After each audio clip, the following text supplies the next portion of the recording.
Please, lower your, put your, phone on silent or vibrate, and, after you call the roll, please do, pledge allegiance.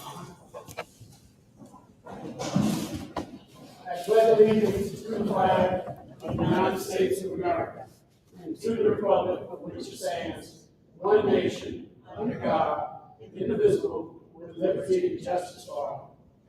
And today is May 14th, Ocean Protection and Restoration Authority Board meeting, LSU Center of River Studies on Terrace Avenue in Baton Rouge. And Madam, would you call it up, roll please. Chairman Doug, Present. Mr. Davidson, Mr. Weigel, Here. Mr. Bourne, Here. Mr. Burris, Mr. Alford, Here. President Jewell, Here. Mr. Gow, Mr. Jordan, Mr. Bourgeois, Mr. Hidalgo, Mr. Carville, Here. Mr. Lane, Representative Rain, Senator Henskins.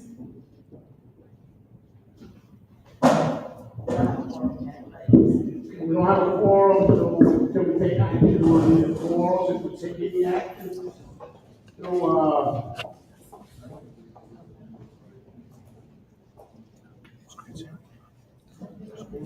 Go shake it. Oh, go shake the TV. No, it didn't. It's just go shake it. Take off the mouse. Steve. Steve.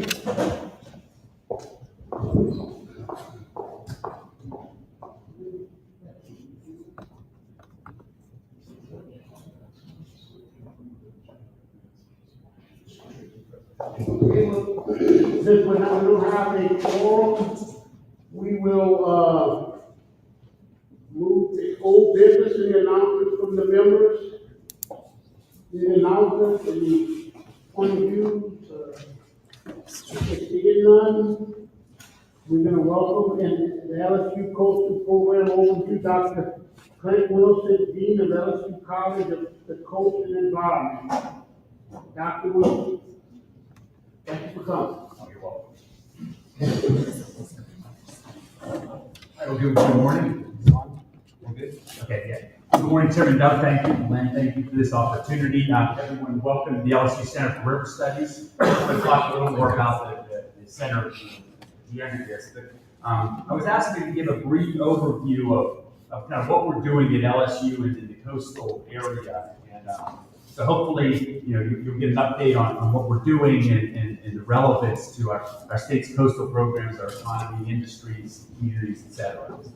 So, I think you're probably all aware President Tate has this, aspiration in terms of research, student success, et cetera. And really the bottom part there, the building foundation, and I'm going to talk that through engaging the mission, is really based upon making sure that our work, our research, our education, the students that come out of LSU are, ready to improve the lives, keep our economy growing, et cetera, keep our residents safe in our state. So the basis of President Tate's strategic plan is this Pentagon, right? So the Pentagon structure here with the foci area, being agriculture, biotech, coast, defense, and energy. And so a lot of what we're doing at LSU is thinking about those 5 themes and then how different programs, how different units, education, research, et cetera, fit those. And really, when you think about it, that's really helping drive Louisiana's economy, reducing the risk to our citizens, et cetera, improving health and well-being there.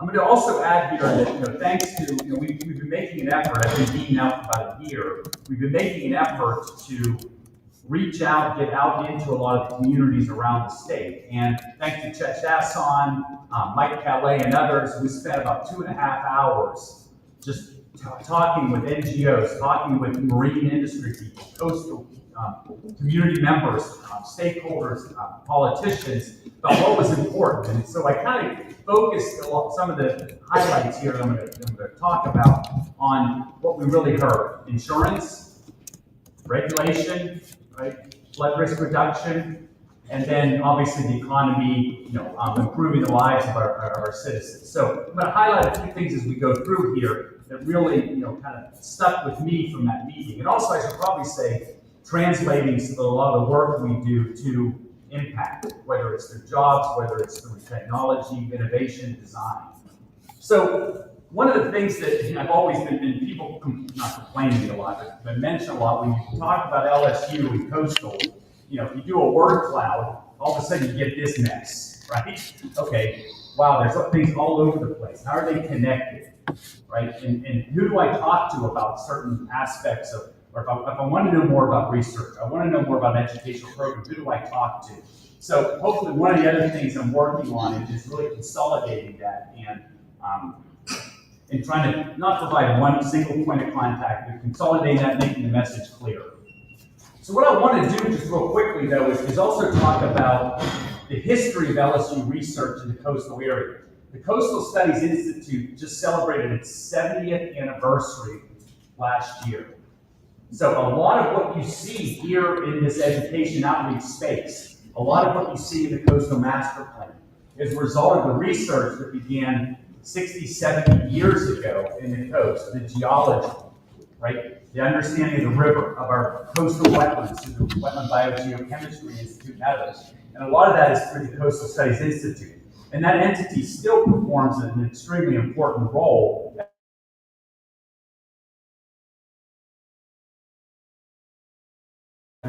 Main focus of the Coastal Studies Institute is to get people out in the field.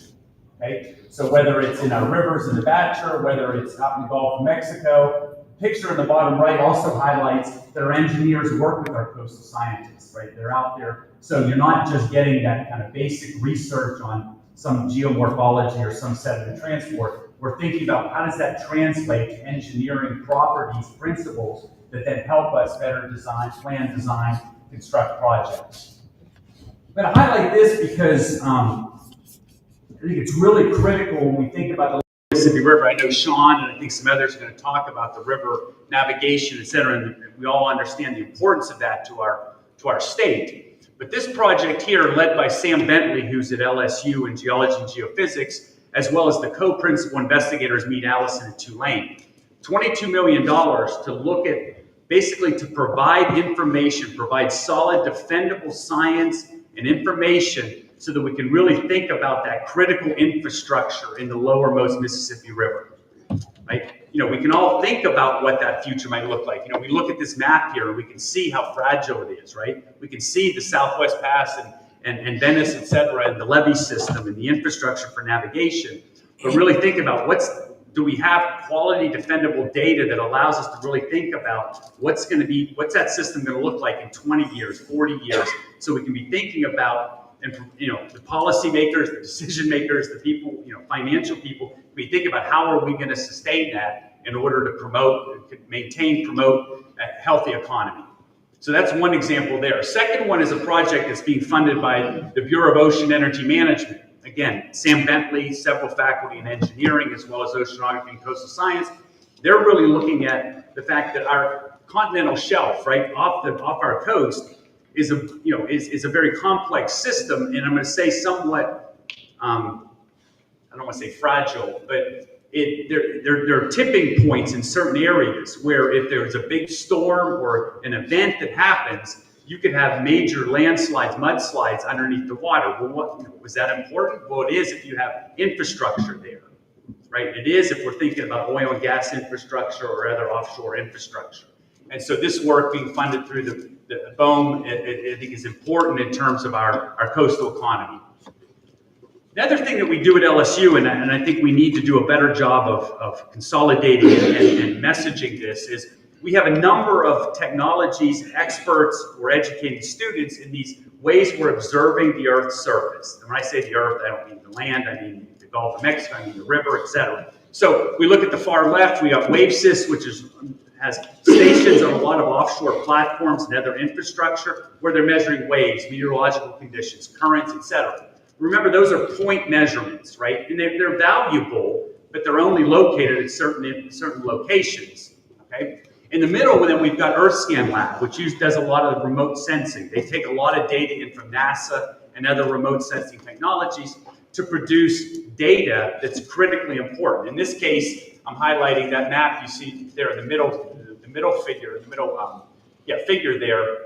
It just shows sea surface temperatures. And it's like, well, why are sea surface temperatures important? Well, it could be important for rescue. It could be important in terms of hurricane intensification, et cetera, right? And so understanding those sea surface temperatures is just one aspect of how we use remote sensing to then integrate that with our forecasting, with our decision-making models and tools. The far right is the Center for Geoinformatics, housed in the College of Engineering, Department of Civil and Environmental Engineering.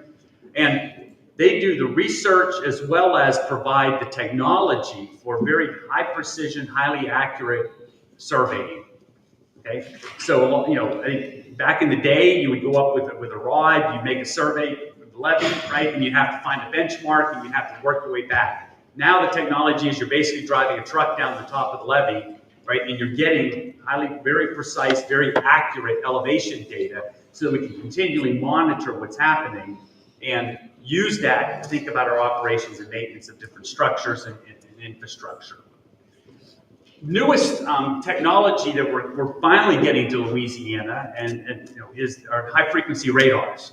So for a long time, Texas, Mississippi, Alabama, Florida had high frequency radars located on their coast.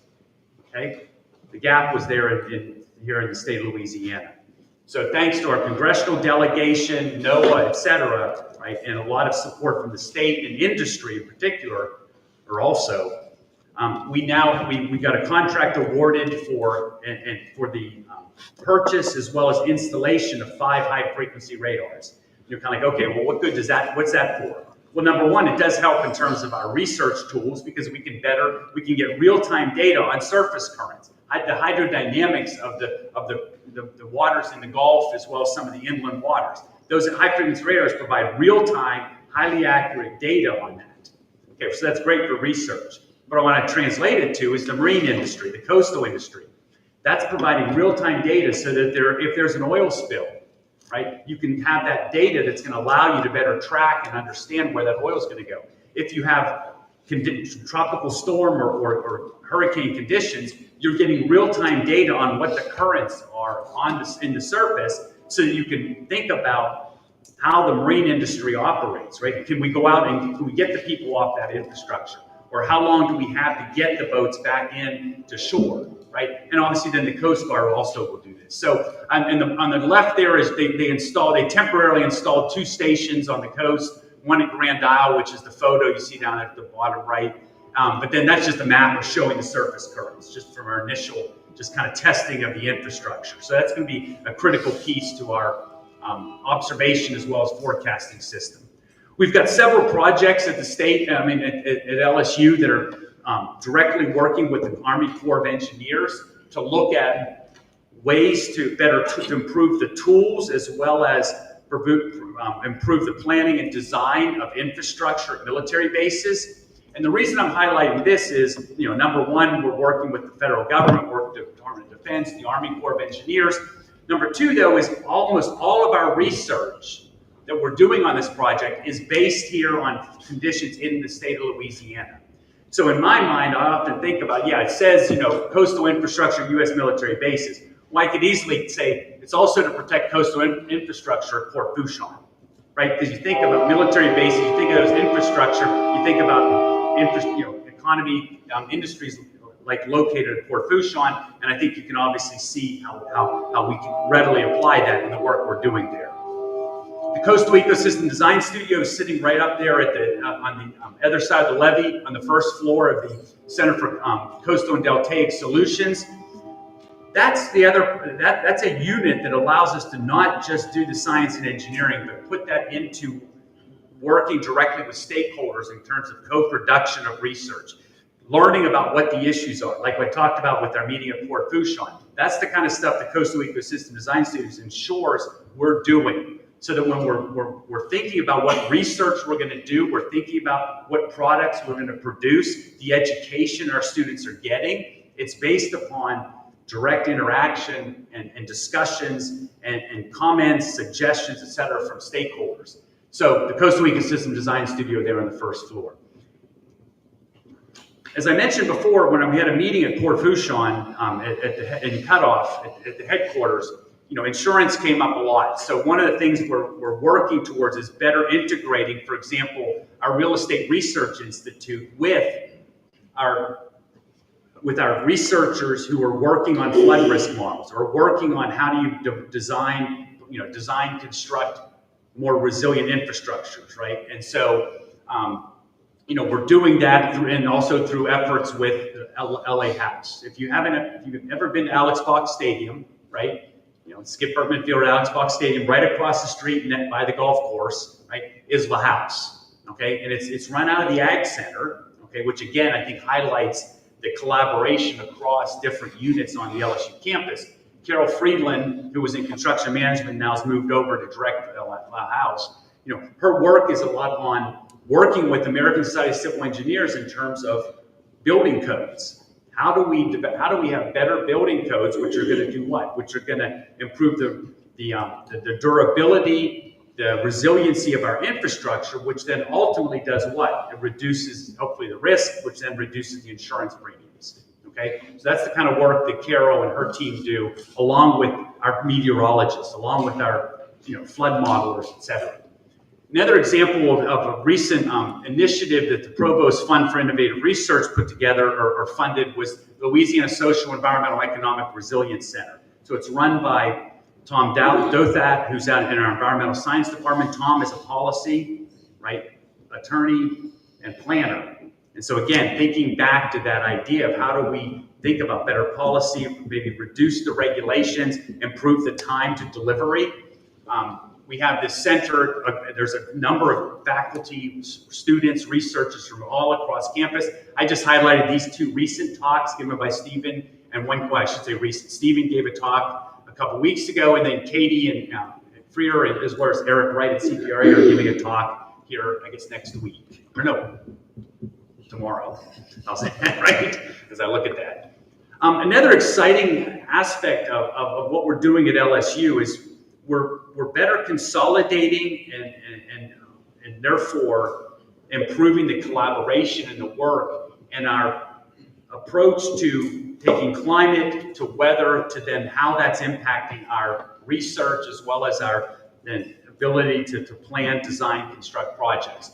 So a lot of you probably heard, this last fall, Jay Grimes' picture in the upper right-hand corner. Those of you in the greater Baton Rouge area came to know Jay really well through his work at WAFB, but Jay's now the state climatologist, right? And so he is, what's cool about his position, and I realize now when I looked up there, he has an appointment, I don't think it's GOSEP now, I think it's the Army Guard, right? But Jay is partially with the Army Guard, he's with the Ag Center, and also with the College of the Coast Environment. And then his two staff members, Nazla and Kyle, are actually housed in the College of the Coast Environment next to our meteorology faculty, which now provide more of an easy pathway to talk day to day about the work they're doing. How do they collaborate better? How do they share data? How do we use that data and the expertise? So we're really excited about that. We've got two coastal meteorologists, Paul Miller in the upper left picture there, and Bob Rowley at the bottom left, who are directly working with Jay and his team. The bottom right, you've got Jill Trepanier, who's in geography. Jill is really a tropical storm hurricane expert. And so, again, we like to make sure our faculty, not just use their expertise in the classroom and in research, but also use that expertise to inform people, to educate people on what's happening. We're really excited that last week or 2 weeks ago, a new Bachelor of Science degree in coastal meteorology was approved by the Board of Regents. And I always thought, as somebody who's been at LSU 27 years and worked in the area from water resources, coastal, that we always had kind of the climate, the Louisiana Office of State Climatology. We had a meteorologist or two, but then we had a lot of people like me who were using the rainfall data, using wind data, et cetera, in engineering, in modeling and design, et cetera.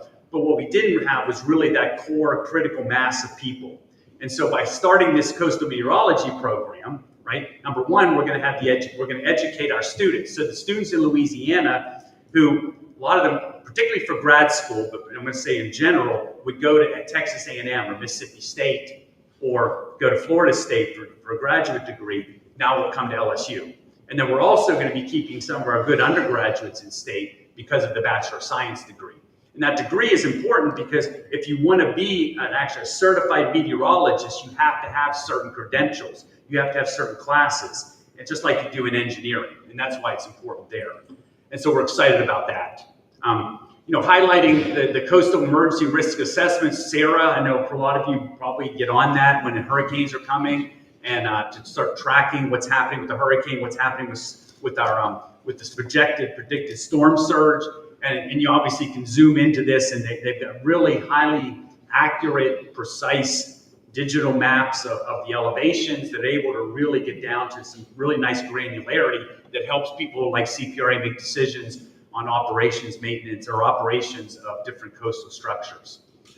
The Institute for Energy Innovation, while it's funding a lot of work within our, if you want to call it energy transition or other areas, as well as a lot of the work that's happening at the PERT lab and other facilities, they are funding work in terms of thinking about our coastal infrastructure that's around the energy, right? And so we've got, faculty studying the wind aspects on our coastal infrastructure, wind and wave forcings on offshore structures. And again, that upper left-hand picture highlights, again, the collaboration between a meteorologist, an oceanographer, and a civil engineer, structural engineer, who does a lot of work in offshore structures. And so we get that and through work that's being funded through the Institute for Energy Innovation. I highlight this slide here, and I've only got a couple more here, but I put this slide in here because I want to go back to that idea of, building prominence at LSU means we've got to have nationally and internationally recognized faculty. And these 5 here all have National Science Foundation Career Awards. So it's awards, it's grants for early career faculty funded by the National Science Foundation through a very rigorous peer review process. And they get this funding to conduct their research. Well, all 5 of these faculty, and there are a number of others at LSU that have this career award, but I highlight these 5 because they all are working either in engineering, in oceanography, coastal science, or even in Kevin's case, we've got in sociology. But their work is all focused, their research proposals were focused on things they want to do in coastal Louisiana or in the state of Louisiana. So it's, again, that idea of we want to build prominence, right? But at the same time, we need to make sure our work, our research is focused here in the state of Louisiana, improving the lives of our citizens, helping the economy, et cetera. I just highlight a couple, this picture here within civil and environmental engineering, just highlighting that to make sure, because I do still have a professor, I still hold a faculty line in civil and environmental, so I'd get in trouble if I didn't put this up there. But we've got 3 faculty, well actually now Naveed Jafari is now at Texas A&M, but we're hiring a new coastal geotechnical faculty.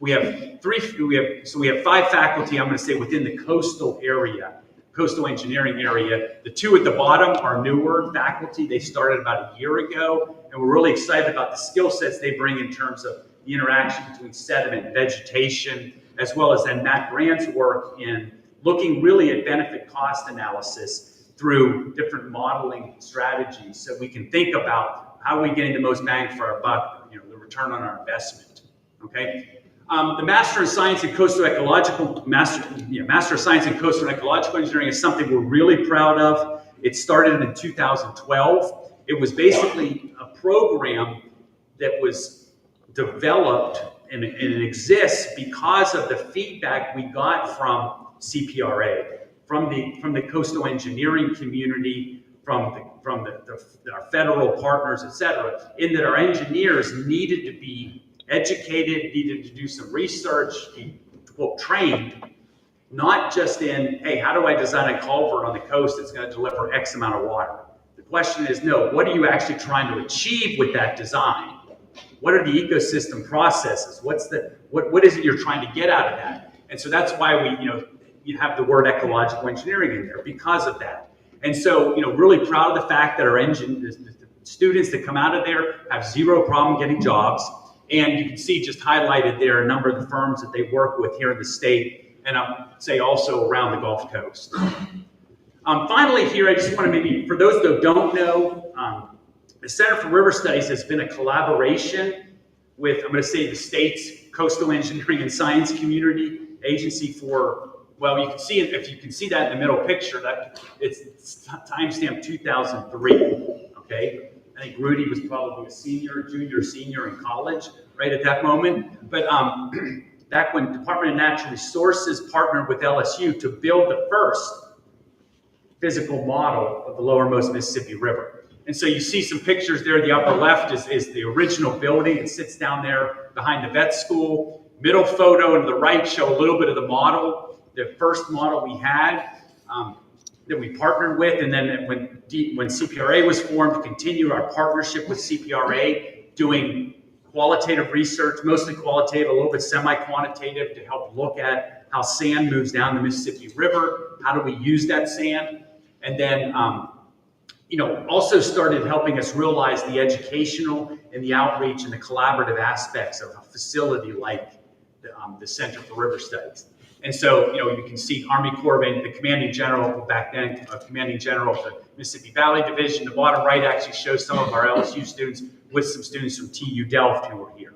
So again, I think it highlights, really, and gave us the vision. And I say us, there was a huge team, and thanks to Rudy Simoneau and others in terms of really making this happen, was that vision and turning that into what we see at the Center for River Studies. So the last slide here really is now welcome to the LSU Center for River Studies. I wanted to let everyone know this happened because of, number one, I think LSU's long history, as I mentioned, with the Coastal Studies Institute, the research, the expertise, the education, the outreach we were able to do, then the partnership, I think, and the willing for DNR and now CPRA to, I'm not going to say take a chance, but to trust this relationship was going to not just, allow us to do good education outreach, but really grow. And I think what you see here at the center is a wonderful example of that partnership. And so, I appreciate Chairman Dove, Glenn, et cetera, Rudy, the continued support of this relationship that we have with the CPRA. So with that, I thank you all for your time. I hope I didn't bore you too much, but I wanted to give you an update on kind of what we're doing at LSU. I could have gone probably 3 hours and added a few equations, but I decided not to. So again, I'm happy to take some questions, and I'll be around the rest of the time. So thank you, Dr. Wilson, and very informative. And are there any questions from the board? Mr. Bourgeois. Very impressive presentation, and I go back to the one of the original slides with that cloud of activity, right? There's so much going on. I guess my main question, and maybe you're the answer to it, is there was things in here. I go back to my day job as a director for a levee district, right, and there's things that we need to know when a storm is approaching, or things that we need to know about the maintenance on our levees and what have you, right? So it's just such an overwhelming amount of things that are going on and happening so fast that, like, for example, I had no idea about the high frequency radar, right? So my question is there a process by which a person like myself who's just looking to say, well, look, I need to improve my ability to do X. What does LSU have through this center and on campus to let me dial into whoever I need to talk to find out if that's going to work or if it's not part of the solution? And so I guess that's my main question. Yeah, how would we go about doing that? And that's a great question, and one that I've been somewhat charged with trying to answer, or to develop a structure that will do that. So, for example, the Institute for Energy Innovation was developed and founded and based on some very large gifts, but as kind of that first point of contact, right? So that then you have somebody who knows the different players, know the people on campus to say, okay, Mr. Bourgeois, you should talk to this person, right? Because they're directly doing the research, or they've got that information. I will say that the 2 Army Corps of Engineers projects I mentioned, and one in particular, we're actually working with Delta Coast and others, on to instrument, to do some modeling work, to make measurements down exact interior. Right. Yeah. So I know those guys. Yeah, that's right. Yeah, exactly. Yeah, that's right. That deeper dive. That's right. And I think that's where, that's why, I think we're trying to.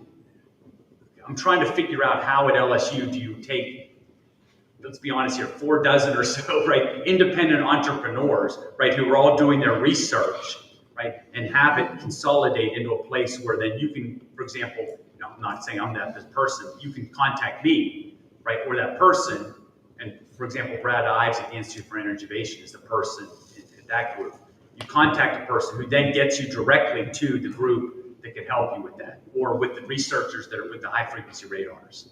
So I know that's not really an answer, but that's Well, what I'm something hearing right now is call you. yeah, that's right. Yes. So that's And you know, and I guess part of it, being at LSU 27 years, spending 25 in civil and environmental engineering, directing the center, now over in the College of the Coast Environment, and being in the Coastal Ecosystem Design Studio. Yeah, that's what I would say. Okay, Yeah. good deal.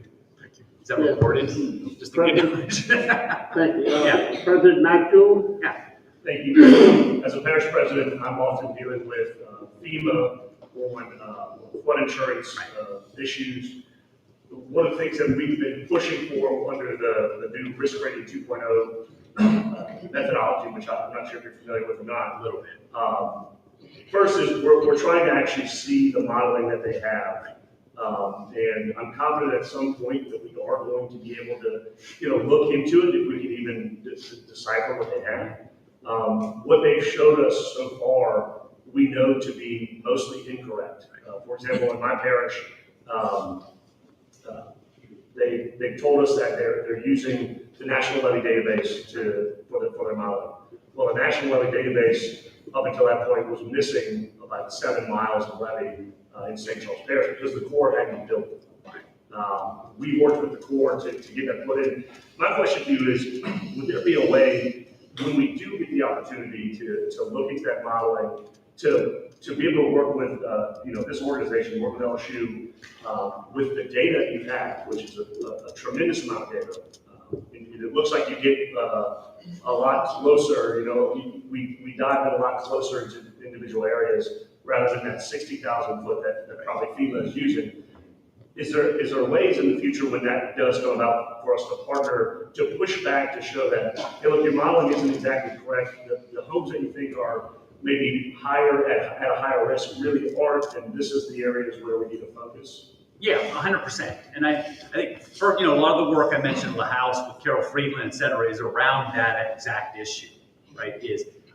And so Carol's background is more in structural, coastal structures, wind, et cetera. But the team she has and the collaborators include modelers. It includes people that are looking at the survey, looking at the, what are the, and sometimes, so let me also add to that then and a lot of times probably what's happening is because an academic institution, you can kind of move faster or move farther than FEMA or others. And so, what I would recommend would be, reach out to, Carol, reach out to Coastal Ecosystem Design Studio, because a lot of times what will also happen is there may be an opportunity for a parish or a community, and I know this has happened dozens of times, where it may not be a funded project. It might be, hey, for a semester, we can get a group of students in a civil engineering class, or we can get a group of students in an architecture, landscape architecture class, right? To look at the data, to think about what's actually on the ground. Is that making sense? And so what happens is it provides not a professional engineering stamped or a highly scientific, but it provides you with that information that then a lot of times you can then use that to go after a grant or to at least move the conversation forward. Yeah, my hope is that when the time comes that we are able to actually see what they have, right, that we can work to push back on what they have. Yeah. At least showing our congressional delegation, because under the old system, you can take your map and sit down with someone, you can protest the map and make revisions to it. But we have a lot of people in Southeast Louisiana who are going to be, I think, priced out of their homes with flood insurance in the near future. Yeah, that's right. And I think, I go back, well, you know this better than I do, but you're not the only community or parish in the country that are worried, looking at those risk rating 2.0, right? And then wondering what's under the hood. 10 years ago, you could get the model from FEMA, run it, and then say, hey, here's what you don't have in there. It's it. But until you get the model, you don't know that, or until you get that data. Yeah, so that's exactly what we're doing. Can't talk about flood insurance without me chiming in a little bit, but what's interesting is that actually through the house, we don't know what's in the secret sauce that FEMA came up with for our pricing under, besides the fact that they're missing a lot of data in the National Levy Database, and the LIDAR is using that resolution. So we know they don't know how to treat levies. But a team from LSU, some grad students, basically took FEMA's rating methodology, which is published to show how you calculate a rate, and they worked backwards into the equation, it's a sad state of affairs that you had to do this, right? They tried to work backwards by isolating variables and saying, okay, if nothing else is different, and I change just one factor, how does this change the rate, right? And so they were trying to build it from the opposite, which is not how we should be operating a federal program. Right. But what they did conclude was none of it makes sense. So that's right. And it has its benefit in proving that none of it makes sense. So I just wanted to add. Right. I think I had a slide earlier that actually had some of that work done where they went backwards. Right. To look at this. And Pat Skinner, right? Yeah. Working at my house, and she and I met several times talking about those individual things. So there's a tremendous amount of benefit from what you guys are doing. We just need to find a great way to make sure that we can tap into the resources of every. Yeah, and I think the partnership with the Ag Center in particular, and seeking, obviously with the being an ag land grant institution, really then pushes and provide. Well, number one, pushes us to think more about how do you have an impact. Number two, make sure we're getting input from the communities, from the parishes, right? But then also Sea Grant does the exact same thing for us, right? In terms of the coastal research. So we take that mission pretty seriously, or we should be. If we're not, let me know. How's that? Yeah, one thing I found troublesome, and I've tried for years meeting with NOAA, is on these surge models. They don't recognize a non-certified levy, which most of our around the Lafourche Terrebonne are non-certified. So I don't know, what extent are y'all looking at on surge models on non-certified levies, or are y'all doing very much on? Yeah, well, look, I can't speak to the exact specifics, but I can get some in there. I could be happy to get you some answers on that. But I do know that some of our researchers who are doing storm surge modeling are always, being academics and being researchers, you're always looking for, do you have the data in the model, in the research tool you're doing that's accurate and reflects what's on the ground now, not, what's in a model that was developed, based on data from 2018 or something like that. So, go ahead. Because what NOAA's doing, and like I said, I've met with NOAA, is if hurricanes come to Terrebonne or Lafourche, especially Terrebonne, those levies don't even count on as you do on storm surge. So on a small hurricane coming in and that's not pushing much of a storm surge, they showing 4 feet of water downtown Houma, right, which is not going to happen. Right, because we have as much as 11 feet hit the levees that Tony and them built, and it nobody's flooded. So, what I'd like to see is that there's some way to get for LSU to get to the news media if they would come up with storm surge models on non-certified levees. Well, and I need to see. I'll have to do a little digging into the SARA model, because I believe that's not the surge modeling in the SARA, right, that I showed, is not what's coming out of the National Hurricane Center, right? Now, the SARA is using the forecast of the hurricane in terms of the wind speeds, the radius, the max winds, those kind of information, pressures, to drive the surge modeling. But I would be surprised, very surprised and shocked if SARA, the storm surge model in SARA, did not incorporate those. But let me, if you don't mind, just real quick, the one thing I always get a little nervous about is when you start then having 2, 3, 4 different models out there, right, that are showing, and you get people, different news agencies, different websites, different social media, start putting these up there. Now, I think we need to have the most accurate and get out in front of people. But when you look at a surge model that's showing 4 foot of water in downtown Houma, right. Would you open up a business? No, 100%. No, I agree 100%. Economically, it hurts not only Terrebonne Parish, but other parishes, because the levee's not going to be recognized unless the poor build it. And And so from an emergency response and execution standpoint, if you have an official source showing you, because they're not recognizing your other infrastructure there, they're showing you that there'd be a 4 foot surge in downtown Houma.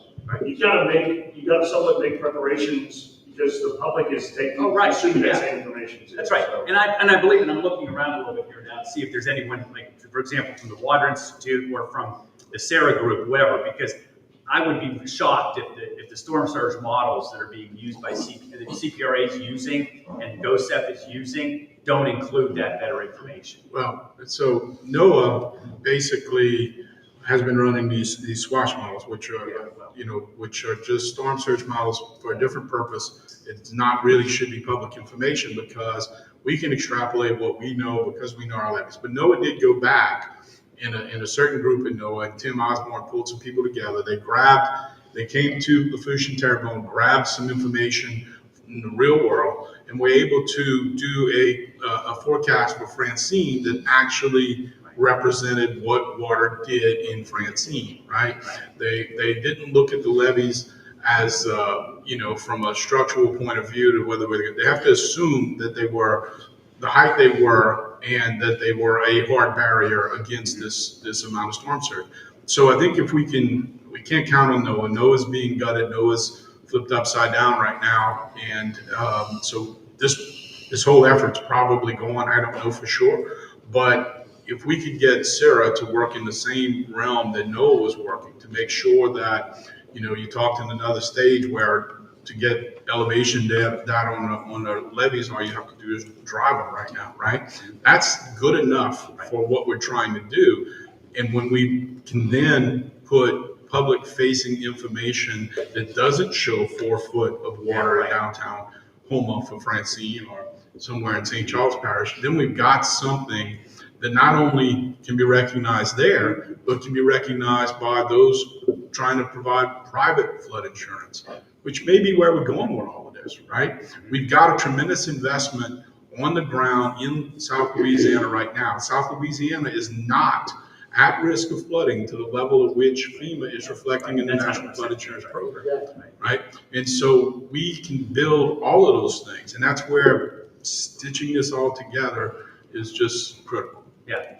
No, I agree 100%. And Glenn might actually be able to speak to this a little bit, just because I know annually CPRA and LSU have a contract, right, that then provides a mechanism for doing it. Go ahead. Glenn today? Yeah, that's right, Dr. Wilson. Yeah, so every year we sit down with the team at LSU and we incorporate all of the levees that have been built over the last year into the LIMS, Levee Information Management Systems, and then into ASGS. Yeah. So I think that the trouble has been trying to get NOAA to recognize that in their model. We commented on that. I think Chairman Dove and Dwayne, Mr. Bourgeois commented last year at the Mississippi Ohio River. And so we've been in that process. I don't know where they are, but I'll find it out. And that's the key, is to get NOAA to recognize, because the news media picks up NOAA storm. If NOAA said it's going to be a 12-foot storm surge, everyone believes That's right. that's it. And that's through the National Weather Channel. Yeah. But And Hurricane Jim Center Cantore itself. goes straight to the National Hurricane Center, right? Right. So our deal is being able to get, if we can get some continuity to the media through LSU or through CPRA, to get it out that if it's a Cat 1 is coming in with a 5-6 foot surge, the sky's not falling, so. That's right. Chairman Doug, Mr. Dowd. I think it's. Okay. Thank you, Chairman Doug. And Dr. Wilson, we at the St. Mary Levee District use SIRA for every storm, trying to look at and predict what the surge is going to be. So should we leave that the Bayou Chene flood control structure or close it? Okay, because depending on what side with surge that SIRA is showing us, we try to predict, but thank you for SIRA. It's awesome. Just a few more comments. I can almost say ditto everything everybody said.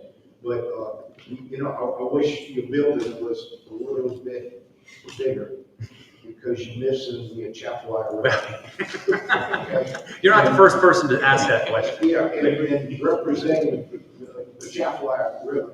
I mean, there's so many things that you talk about silt right now. In the last week or so, we've got high water. We were asked what happens if we let more water down to the Atchafalaya from the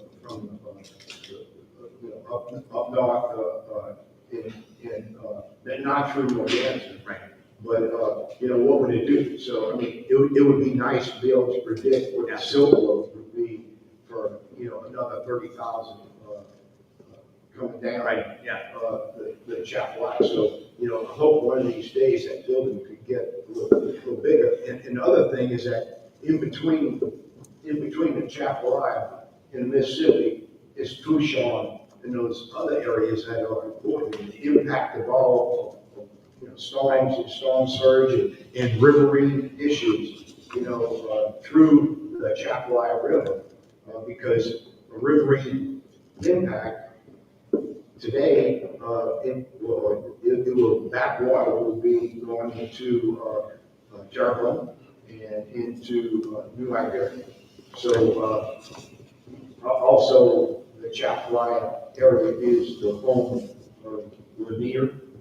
Okay. Yep. And which I think is going to be important in the future. And again, just the coordination of that whole area.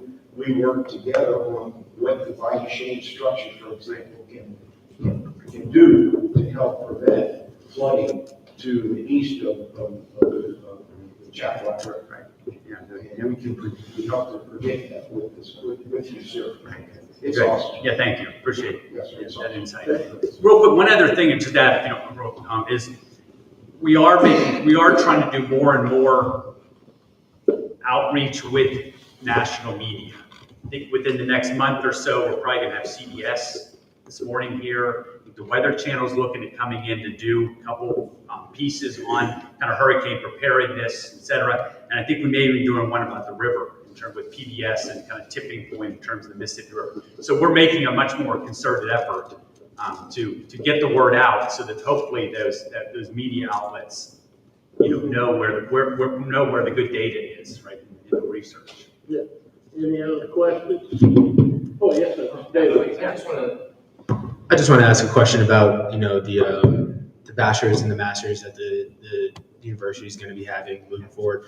One thing that, and something you said was really, caught my attention is putting people out in the field. That's something that I've always loved to do throughout my career. I love my desk in my office, but as much as I can get out, I try to. And so what we're really focusing on doing at the Department of Energy and Natural Resources is trying to build that next generation of scientists, of policy researchers, of all the lawyers, anybody who's really interested in this environmental oil and gas space. And one question I have for you is, or two really, how are you broadcasting these programs? But then also, how can we help leverage that experience and bring some of those students over to the department for internships? Because a lot of things that we do are pipeline inspections in the coastal area. We're looking at orphan wells in the coastal area. These are all things that are not directly tied to coastal land building, but they have, like you said, have a deep impact in the way that we manage our coast and manage our resources out there.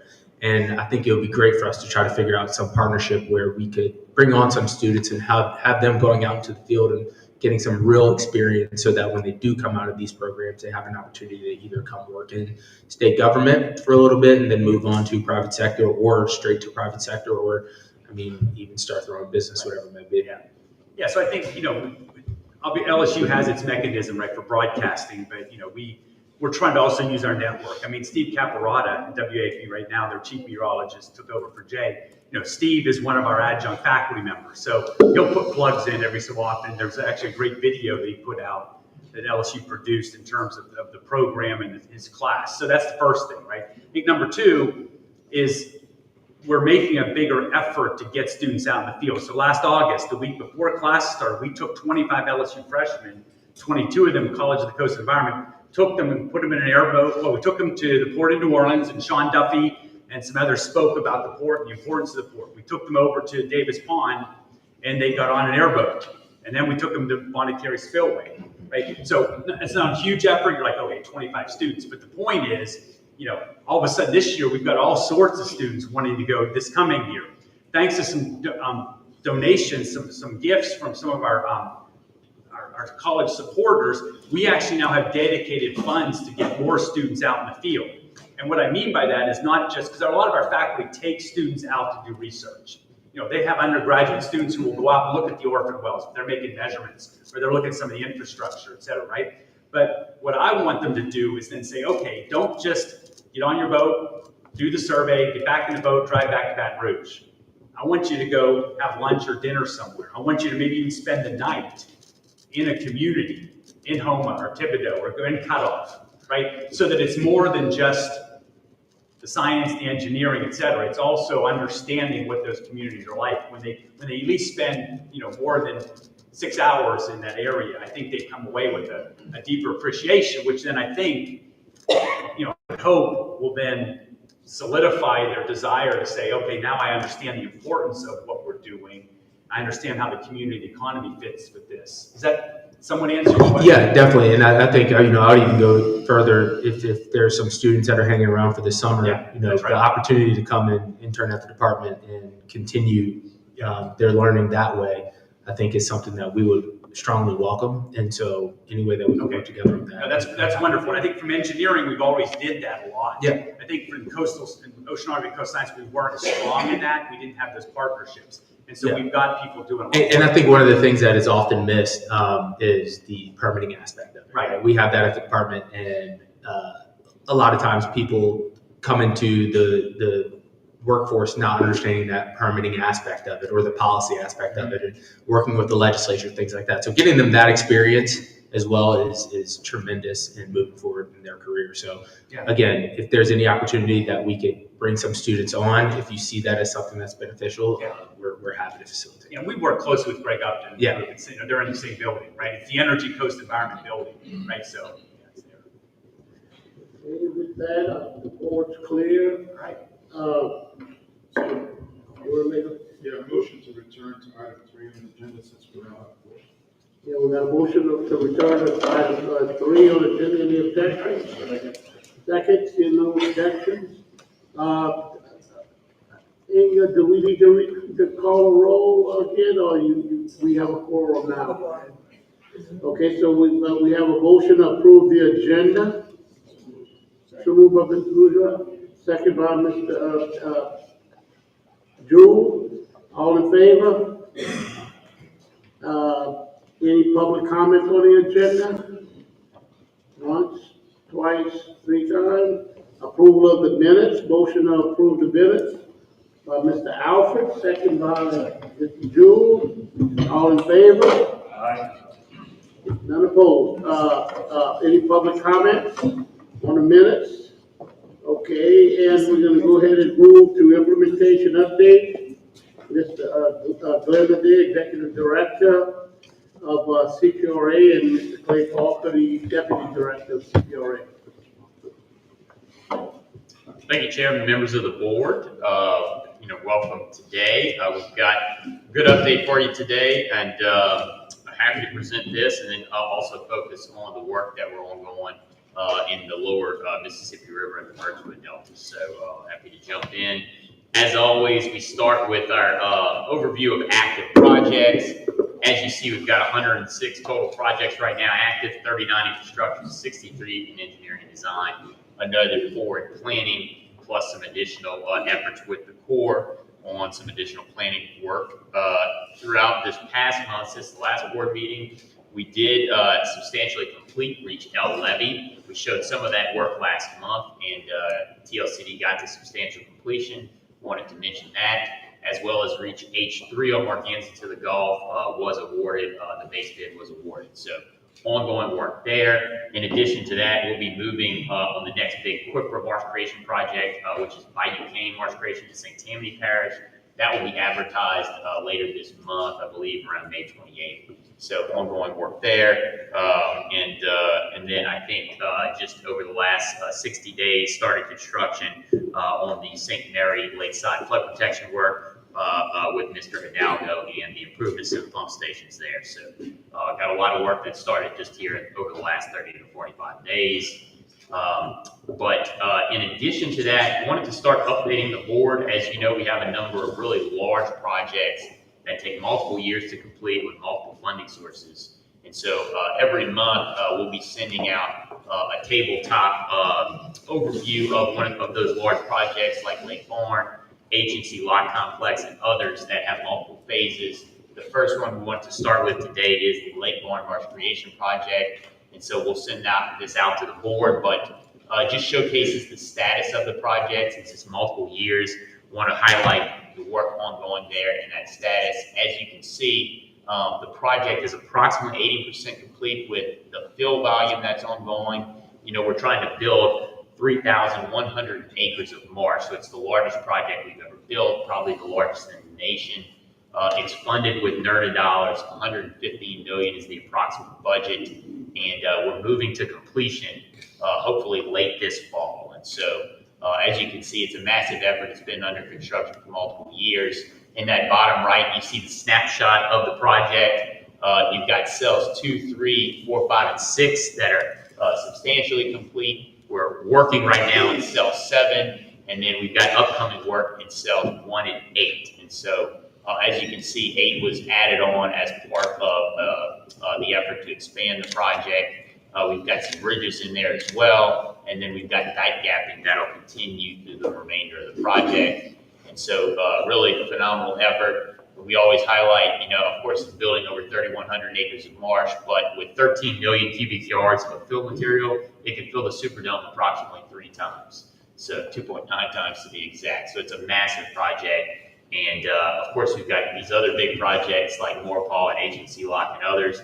We'll highlight the board on the phases of those every month with tabletop figures like this, and I'll send you an email. And so wanted to showcase the first one, Lake Barn, since that'll be coming to completion this fall. And with that, we've got a couple of projects I wanted to highlight today in our features. And so the first is the partnership with Mr. Bourgeois in North Lafourche Levee District, and that is the construction of Ludovine Pump Station. This is that pump station that's part of Mr. Bourgeois' non-federal levee system over there north of La Rose, near Reach 1. It pumps over the non-federal levee system into Blackwater Canal. But this is in total, this is a 450 CFS pump station. We've got some footage there of construction, the work that Mr. Bourgeois and his team are overseeing. And so really a good effort there. You can see the work that was done to build the coffer dam as well as the sump for the pump station. We've got a lot of ongoing work there to do the bridge deck, the concrete sump, and the engine deck. The pump installation will be coming soon, but just a really good footage that Adam and Ryan and their team took, and some photos by Mr. Bourgeois' team. So really good work ongoing there. Mr. Bourgeois, I know we talked yesterday, if you want to mention a few words about the work that we've got ongoing at Ludovine. Yeah, it's when you talk about an upgrade, right? The other pump station, the old Ludovine pump station, barely had a cover on it, belt-driven pumps. I mean, you couldn't run the pumps in the rain. It was kind of a mess. But it's because of its proximity to the Morganza project and the Eastern tie-in that we were able to get this done, where the hard work is done. You can see the construction was in the dry instead of having to build it in the wet. So they'll be taking out that last bit of stuff, and it's going into a burrow pit that we used. So there's a lot of things that came together. This ties 2 levee systems together, and we're on track. The hard work is done now, so we're on track to see a June completion, or depending on weather, something in late June, something in that nature. So do appreciate the input from CPRA and the support for this project. Well, thank you. Yeah, it's 48-inch vertical axial pumps. It's got that total capacity for up to 450 CFS and 300 going in now. And so just the project, it's valued at approximately $7.9 million. We've got money coming from State GOMESA, about $6.72 million, paired with the funds from North Lafourche, $1.2 million. And you can see our partners there with North Lafourche, Lafourche Parish, and the work that's being designed by GIS and constructed by Sea Level and all of their teams. I know they have some consultants that have done a really good job. So really a great project, and looking forward to the completion to get that one in service. Well, in addition to that, I know we mentioned it last month, but just wanted to highlight some of the footage of the closure of the Bayou Chene floodgate to provide that protection from that backwater flooding. And so I know we spoke last month, Mr. Hidalgo actually mentioned it at ALBL, but we've got some really good footage from our team as well as St. Mary Levee District and Mr. Hidalgo's team. You can see the closure there, really see the difference. Again, this is that $80 million, 400-foot floodgate that protects over 30,000 people in 6 parishes. And so I believe this is actually the first time it's been closed for backwater flood protection. It was closed for Hurricane Francine, if you remember. And so just to showcase the benefits for this system, to be able to use it for both hurricane and flood protection as well as high river flood protection like this year. And so really great to see that in service, and just wanted to showcase the footage that has been taken. Mr. Hidalgo, I don't know if you want to say a few words about that again. Always want to say 2 words, Bayou Chene. So you can see the difference in the color of the water. Right now, it's holding back about 2 feet of water. As compared to 2011, when we put it temporary, it was holding back 5 feet. So potentially, we can really, protect the people. And again, as you said, it's multiple parishes. And great project, and we're proud of it. And as you can see, it does the job. Right now, the protected area is at a very safe area. No flooding on streets, and which would be happening with the elevation of the water on the flood side right now. Thank you. That's right. Yeah, it's a 400-foot gate, 1,100-foot wall, and ties into Boca Island and Terrebonne Parish. So really, really good, neat to see in service. In addition to that, I know we had a couple of months ago the Parish Matching Program Award. So I want to highlight the progress of one of those first projects. And this is actually a multi-phase, again, multi-year project. And that's part of our master plan. And that's the Tchefuncte Habitat Restoration and River Ridge Restoration Project. Some of the early work is being led by St. Tammany Parish, but this is at the mouth of the Tchefuncte in Madisonville in St. Tammany Parish, Louisiana. And so, if you remember, this was part of that 2025 Parish Matching Award. This project, the first phase of it, will protect this historic Tchefuncte River Lighthouse.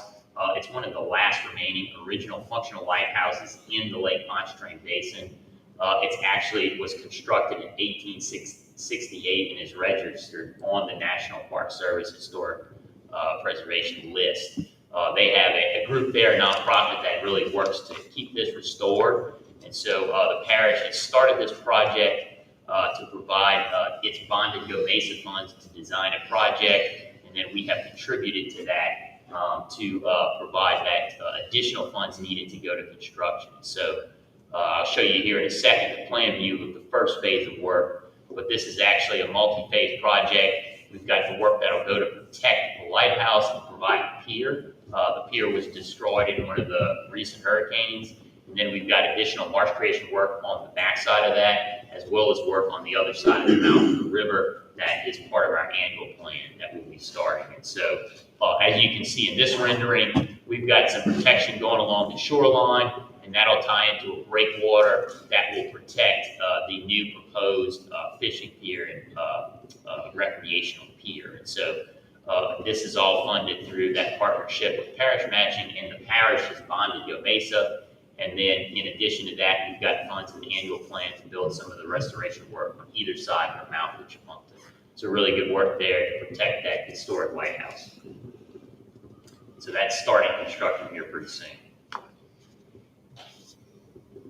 With that, we've got a good number of updates over the last month. And so first starting, with our annual plan, obviously that was passed through the CPRE board last month. We've got the work that we do to go through the committees. We've got 2 committees, House Transportation, Highways, and Public Works. That was completed and reported favorably there, as well as the Senate Committee on Natural Resources. And then we have the House Committee on Natural Resources and Environment and the Senate Committee on Transportation, Highways, and Public Works. That'll likely take place over the next couple of weeks before it goes to the House and Senate floor. And that is a joint resolution in both the Senate and House. Senate Resolution 28, authored by Senator Bob Hedskins, and and House Resolution 36, authored by Representative Brett Diamond. So just wanted to update you on that progress there. And so we'll be updating you over the next meeting. The legislative session ends, I believe, June 14th, so that'll take place prior to the next board meeting. In addition to that, CPRA and our team had a good site visit with the Corps of Engineers and their team on the progress at PCCP, the permanent canal closures and pump site visit. You can see us there with Colonel Jones looking at the work that's been ongoing to provide that additional corrosion protection at all three sites. That's London, 17th Street, and Orleans Canal pump stations. And just a reminder, this is that major pumping system complex. It's one of the largest in the world in terms of a complex. It's 24,600 CFS.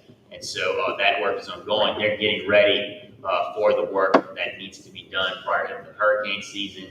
So that's looking good. And then they'll be doing additional work throughout the remainder of this year to complete all of that corrosion protection that the Corps has been leading. And so it was good to see that work firsthand. One of my first visits there over the last year. And so really good. We visited 2 of the stations and saw that work. And both CPRA, Flood Protection Authority East, as well as the Corps have been heavily involved in getting that to completion.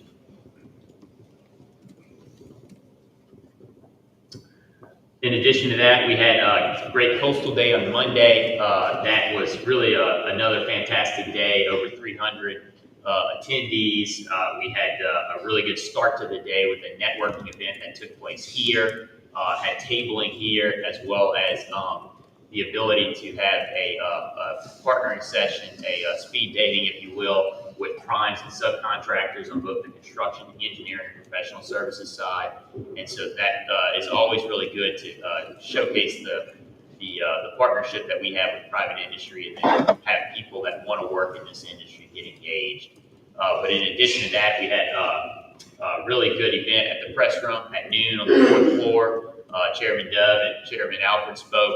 And then we had the opportunity to provide Colonel Jones with a proclamation from the governor. So that was followed by the tabling and then industry day presentations to contractors on the upcoming work that we'll be advertising and bidding over the next 12 months. So full day that concluded with a crawfish ball. So really great day, great weather. So appreciate everybody who takes part in that and all of our sponsors.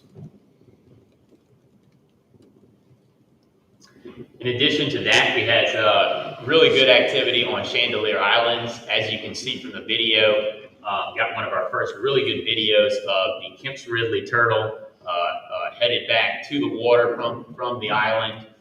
Really good footage there. I know Mr. Weigel and Mr. Baker can speak more to that, but if you remember, the discovery of the Kemp's Ridley at this island took place a couple of years ago. It's one of the most endangered in the world, and so really fantastic to see. In addition to that, we've got the reddish egrets that are dancing and looking for fish in the surf there. And so really good videos of all the wildlife.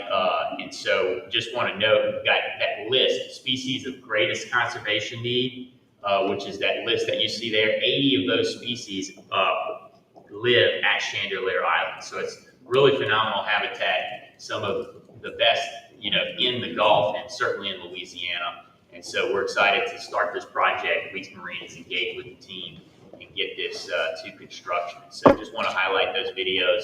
I know Mr. Weigel, Wildlife and Fisheries, as well as Mr. Baker with CPRA have been doing a great job of advocating that and working with U.S. Fish on this. So just wanted to highlight those videos. And then just notate upcoming State of the Coast next week. I know a lot of us will be at the convention center talking about protection and restoration work that's been ongoing over the last 2 years. So looking forward to seeing everybody there. With that, I'll turn it over to Mr. Parker, new Deputy Director, to give a few additional updates. Thank you, Glenn. Yes, wanted to update the board on a couple of engagement activities that we did with our federal agencies, as well as a few updates from some of our partner agencies. First thing that I wanted to update the board on was our engagement on Water Resources Development Act of 2024, or WRDA. The Corps asked us to provide comments on implementation guidance, which we submitted on April 30th. I'll run through our comments very briefly at a high level for the board. CPRA in its comments reiterated our deep commitment to partnering with the Corps on our projects, stressed that implementation of WRDA 2024 will be essential to accelerating our protection and restoration efforts. One of our main sections of our comments referred to minimum real estate interest, in which we supported increased flexibility in determining minimum interest in property necessary for real estate transactions, essentially giving us the flexibility to determine what we will need in real estate going forward. And emphasizing that mandatory fee title acquisitions or perpetual easements are often unnecessary and may add significant costs to a project. We're working with the Corps on that and awaiting their responses. We supported the extension of non-federal implementation pilot program and expressed readiness to partner with the Corps on that project. Emphasized the importance of credit review timelines and proposed a 12-month goal for package approvals there. We mentioned support for a few project-specific authorizations, including Lake Pontchartrain storm surge reduction, St. Tammany coastal storm and flood risk management, Alexandria to the Gulf feasibility study, and the Point Celeste environmental infrastructure project.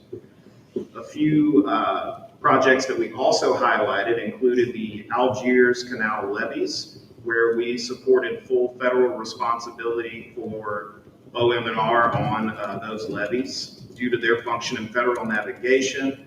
We emphasized the opportunity to connect the Upper Barataria and the Morganza projects, since at this time, this will be the great opportunity to connect those projects and provide maximized storm surge protection from those projects. We also emphasized Morganza to the Gulf and commended congressional recognition of over $1 billion in non-federal investment. And we also highlighted the ability of that system during Hurricane Francine to save an estimated $1.7 billion in our comments.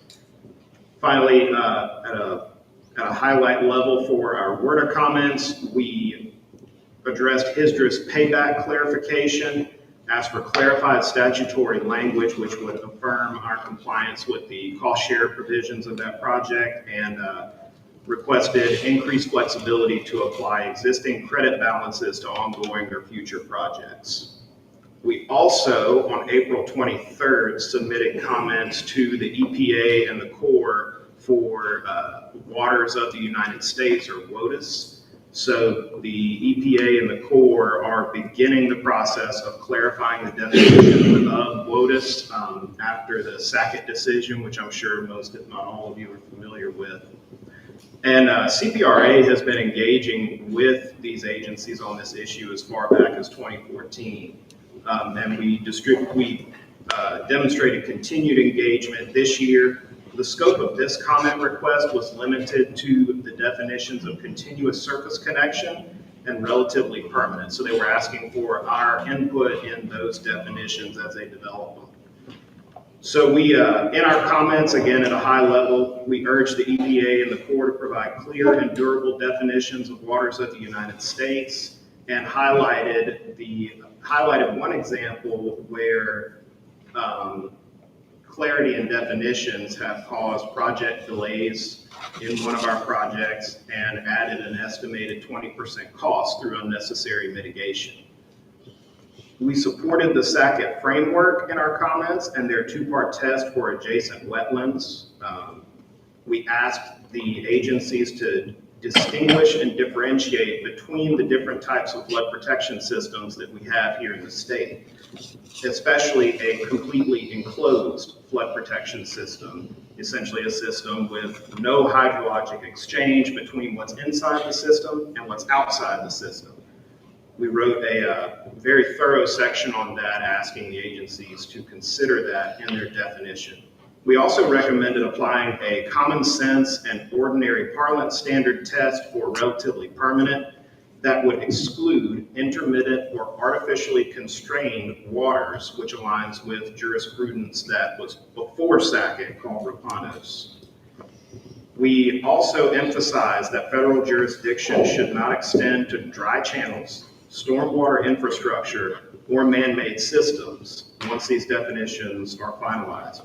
We recommended a process using flow duration, seasonality, and surface connectivity as objective criteria to determine if these temporary flowing waters would be covered under the WOTUS definition. We emphasized, again, landowners and state and local entities should not need to hire expert legal or environmental consultants to determine whether jurisdiction applies under WOTUS. These definitions should be clear, practical, and common sense. And then we also we acknowledged and appreciated the opportunity to comment, committed to continued engagement with the EPA and the Corps as they develop this guidance. So hopefully we'll be hearing back from them and getting more opportunities to engage with them on the WOTUS issue going forward. So I'll wrap up here with a couple comments on our partner agencies and some updates there. As y'all know, we've been working with the Department of Wildlife and Fisheries on their Port Wonder project in Lake Charles. I've been told that is now opened on April 21st, and it is open Monday through Saturday, 9:30 to 4:30. So if any of you or kids or grandkids are interested, I encourage you to go over there and check out that project. And then one more quick update from our partner agency over there at the Department of Energy and Natural Resources. As you know, we've been tracking one of their bills through the legislative session, Senate Bill 97, the coordinated use of resources for recreation, economy, navigation, and transportation, or current, intended to be a counterpart for us outside the coastal area. That bill was amended and reported from Senate Natural Resources unanimously on May 5th, 2025. The amendments clarified the limits of authority for current and clarified its interaction with its partner entities. That is now awaiting a hearing in Senate Finance. That's the limit that I know about it, but if Mr. Davidson from DNR has any further insight, I'll welcome that. Otherwise, I'll take any questions from the board. Thank you, Clay. Considering that you wrote it, I find it hard to believe that that's all you know about it. No, this is an opportunity that we have seen and identified in discussing with many of our partners in the coastal zone, just the opportunity to provide more coordination in the northern Louisiana area, specifically because we have significant amount of projects that need to move forward, and understanding the creation of CPRA and the initial mission, the idea was to provide planning and coordination absent funding, right? And that is exactly where we are in North Louisiana. Again, a number of projects that need to move forward and have significant benefit to citizens in that part of the state. We see this as a great opportunity to become a lot more aligned with the goals of water management, both keeping water in and out, but then also looking for those nexuses that can allow for other agencies to partner with communities up there to provide funding for anything from levee upgrades to port infrastructure upgrades. You know, you name it, there's an opportunity to come together and make sure that we move these projects forward. And so I think this is going to be a great opportunity, not only for the state, but for this board as well, to provide more coordination on that planning front and making sure that we are ensuring that anything that happens in the northern part of the state has a positive benefit to the south and vice versa. And then also making sure that those folks in the northern part of the state have their voices heard as it relates to water management. Also, I want to say, because I wasn't here at the last meeting, that I want to congratulate Clay Parker on his new role. He did spend the past year or so in our office, where he has been tremendously helpful in drafting the legislation for our reorganization, and we wouldn't be where we are today moving through the legislature with these bills without his help. And his background, not only as a lawyer, but a little bit of engineering background as well, is going to serve him very well at CPRA. And just want to tell Glenn that you got a good one. So take care of them. We'll take them back if you get tired of them. So. Okay, any comments, questions? Mr. Bourgeois? Yeah, I got a few things. I work backwards from this with regard to current. As you know, from the Association of Levy Boards' point of view, those northern levy districts are really hopeful that this all generates something equivalent to what CPRA brings to the coastal levy districts. But one of the things I've heard, just on the Capitol, so those people that weren't really dialed into what this is and what it's not, I've heard a few people rumbling and saying, "Oh, this is an attempt for the northern part of the state to get into some of the Go Mesa funds," and I know that that's not possible because of the way that it's done. But I thought maybe it'd be a good opportunity to address that. So I'm going to go back to this. Yeah, no, you're absolutely right. That's not how it's done. In fact, it goes against federal law. Those funds are directed to the coastal political subdivisions located within 200 miles of the center of the lease block. It is literally impossible for Caddo Parish to be located within 200 miles of the center of the lease block in the Gulf of Mexico. This is purely dependent on the revenue. It started based on the amount of money that the Red River receives, or those 7 parishes in the Red River area receive from their millage. That is something that we identified as an opportunity to try to leverage, but then also bring in other agencies like LED, Department of Energy and Natural Resources, LDWF, the Lieutenant Governor's Office through tourism and parks, just identifying other funding that could be out there to help manage these massive projects that they have going on as well.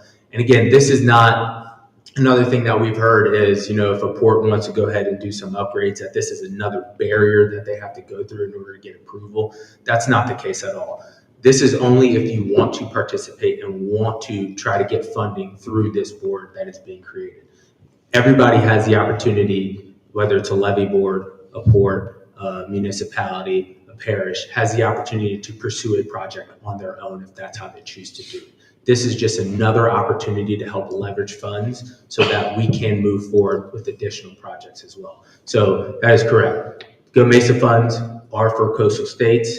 The state does get a portion of that money, but again, that money by law in Go Mesa is designed for hurricane resiliency, ecosystem restoration, and mitigating impacts from oil and gas infrastructure in the coastal area. And so thank you for asking that question. That is something that I think is really important to clear up. These are 2 separate things, but we'll be working in tandem to make sure that everybody has a voice and that we're coordinating on all those water management techniques that we're going to be employing.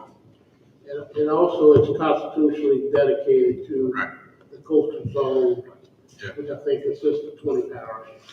So I just wanted to make sure that we got a chance to put that out there because I've heard it from several different sources and they thought that was what this was about. So not going into it. But I think as soon as the state recognizes, or most people recognize it, as goes the southern part of the state, or how goes the northern part of the state, the whole state goes. And so I think it's positive. I wanted to move back to the waters of the U.S. and the comments on that, basically just to say what a wonderful job that Chris Barnes, you, Clay, and the team have worked on those comments. That is an ongoing, difficult challenge to kind of get that precise message in on it. And so I think that's was very well done. I kind of dropped the ball not knowing as soon as the comments would do, but thanks Chris for being on the ball there and making sure we got them in. So I just want to reiterate the complexity of that and the detail that was in that letter, and it was fantastically done, and I encourage everybody to take a look at it. And the final thing that goes back to Glenn, the number of projects we've got here. I just wonder if you can get Gardy a step ladder or maybe a tall ladder so he can put some more pins up there, because there's a lot of missing pins from some of the things we talked about today. And as impressive as that is, I want to see Gardy on a ladder. Glenn's in charge of the business. See how you delegate it? Just like that.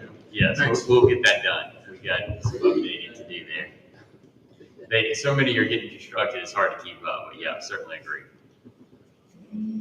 Any other questions? Any other comments? With that, thank you Thank so you. much. And next, we have the Mississippi River update on Mississippi River navigation challenge and improvements, Sean Duffy, Big River Coalition. And Rudy, y'all are good right now.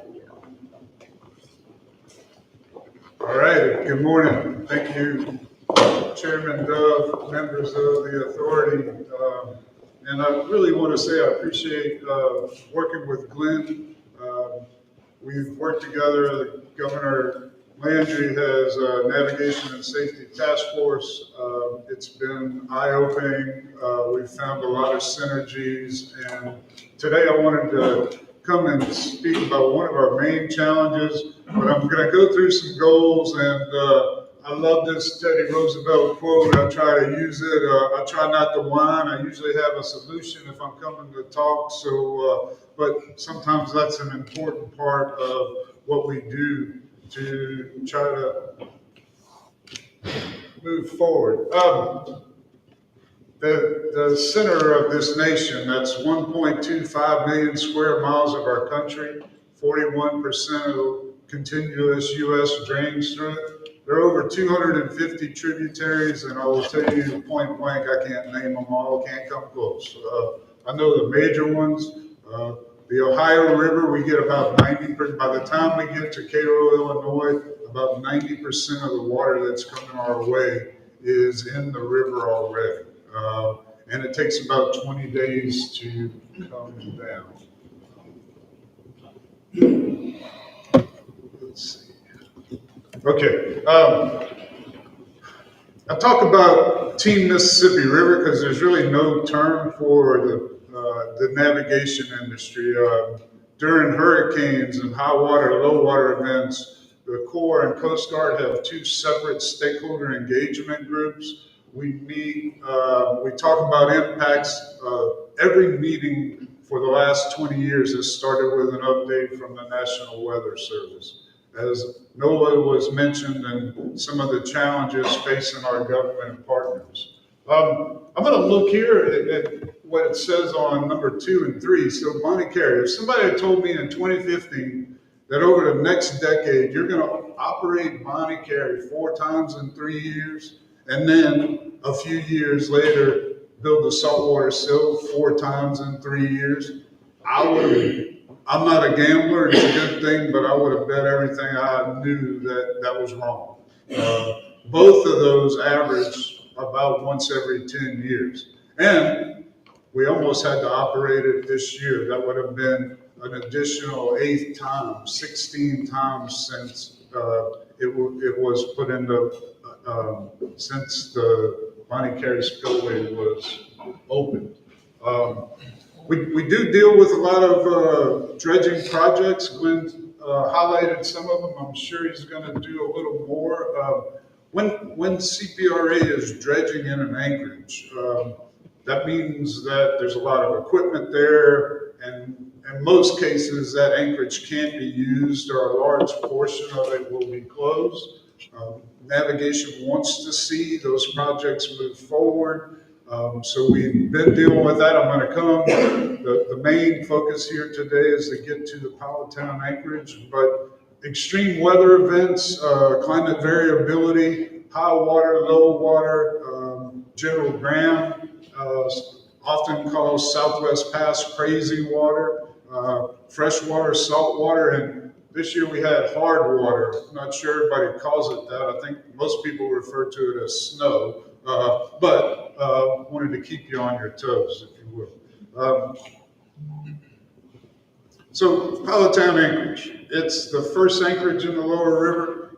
It's a long anchorage, 5.2 miles, from mile 1.5 above head of passes to 6.7 above head of passes. And this anchorage is severely shoaled in. There are areas where fishing boats go aground. And navigation has this as the #1 priority, including on Governor Landry's Navigation Task Force. So some of the things we're concerned about, of course, I mentioned in Powhatan Anchorage. Many would probably guess that Hurricane Katrina was the longest closure to the navigation channel, and they'd be wrong. It was the grounding of the Marshall Konev in 1989 at the Powhatan Anchorage. The vessel got broadside, it changed flow. Other vessels trying to go around it went aground. 4 other vessels eventually went aground, to the point that the channel was completely closed for 21 days. The way to recover if this were to happen tomorrow is the same way. They lighted cargo, they took cargo off of the vessel. It was yellow corn. Of course, 1989, our relationship with Russia was a little different. It was a Russian freighter. I do remember a former boss who was in the paper saying we should just simply blow up this Russian ship. That highlights how important restoring navigation was. It took 6 dredges to come in and free it. I've learned recently in talking to some of the people with the Corps that were there that it almost changed the flow out of the main channel and into South Pass, Passalute. Devastating impacts. We've looked now, we believe, we are in the process, the Big River Coalition and others, including the World Trade Center in New Orleans, are requesting federal funding to dredge the Powhatan Anchorage. It's about 30 million cubic yards of material to make that anchorage whole again, where vessels at 50 feet can be anchored in it. We have fishing boats go aground in it. Some of the other challenges, crevasses, that may not seem like it's connected to the Powhatan Anchorage, but our belief is the Powhatan Anchorage, where it is, because of how shoaled in it is, it's putting the back pressure on the water coming downriver. We've seen some crevasses grow over the years. Neptune Pass is one of the most concerning. As we're here today, the Corps is working to close and restrict the flow as an emergency action. One of the things we talk about is high rivers will make those crevasses get bigger, and during low water, they flow inward, inducing additional salinity into the river system.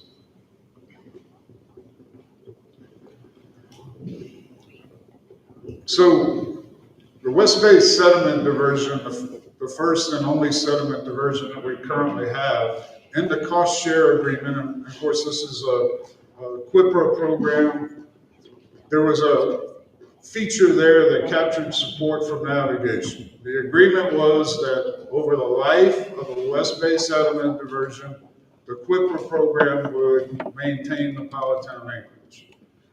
And what happened was not enough money was set aside. The shoaling, I will say, was most likely underestimated. There's about $13.87 million set aside to maintain the Powhatan Anchorage for the 20-year life of a QIPRA project. We're beyond that 20 years now, but that was changed. And it was changed with navigation at the table saying, you are going to cause shoaling in the anchorage.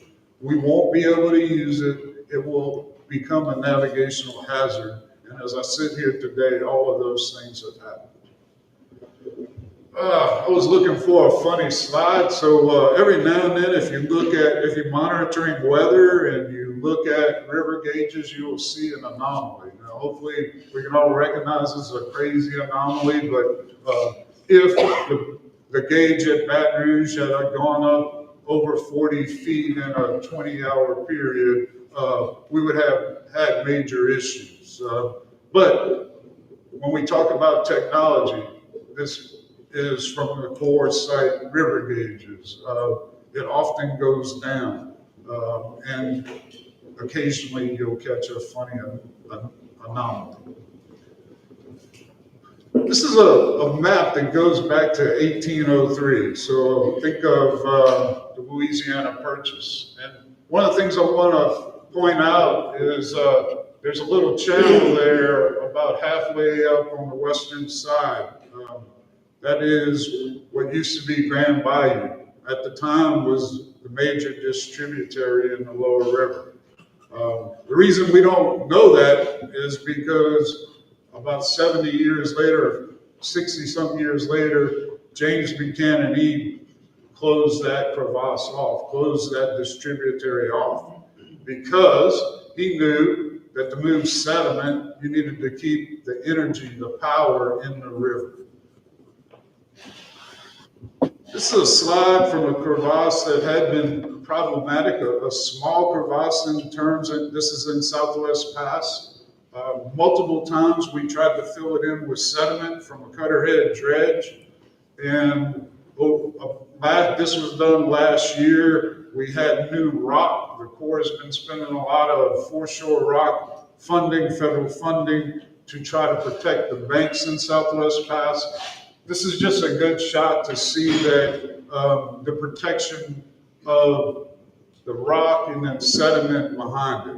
And it's amazing to me there's not a bird in this picture, but I will tell you, when these projects are ongoing, the birds and animals are really close. And you see land being created before your eyes, and habitat is used by the migratory birds and the land critters that we have. And beneficial use of dredge material for navigation is a way to fortify and protect our channel. There's a lot to this slide. It may not all come across, but in 2007, the Corps of Engineers did a report to hopper dredge pump out. They were looking at how to make a hopper dredge work like a cutterhead dredge, because cutterhead dredge costs at that time were double what hopper dredges were. I set together a stakeholder group. In fact, Todd Baker followed me, was one of the members on that initial stakeholder group. We talked about how to do beneficial use of dredge material. We had a plan to do hopper pump out, but lo and behold, about a year after that, we had a plan, and the Corps said, hey, we're getting cutterhead bids that are right at the amount we're paying for a hopper dredge. So there was no need to use a hopper dredge to try to make it work like a cutterhead dredge. And we started in 2009 with E.W. Ellison, and it restored about 100 acres. I will tell you that about 2 weeks after that call, I began getting calls from pilots who said, Sean, this is great. I mean, we see this, we need to put some here, we need to put some there. And over the years, we put a lot of material along the banks, a lot of it in West Bay. And as we're talking about adding some pins, I think there's some beneficial use. And of course, this isn't a CPRA project, but one of the big bonuses along the way was the Coastal Protection Restoration Authority found this beneficial use as complementary to or consistent with the state master plan, which was very important to us. As we sit here today, you can see multiple times we've restored over 1,500 acres in a 1-year period, taking material with a cutterhead dredge that's an impediment in the channel, and then pumping it into the surrounding marsh area, adding land at a height that means you can walk on it. It's kind of amazing that right after this material pumps out, you can walk across it. You'll see a little water draining off, but it's solid. The majority of it, of course, is sand, as you understand. So when I go through every year to update this slide, and I was thinking we were going to eclipse 14,000 acres. I was very excited to see we were right below 15,000 acres.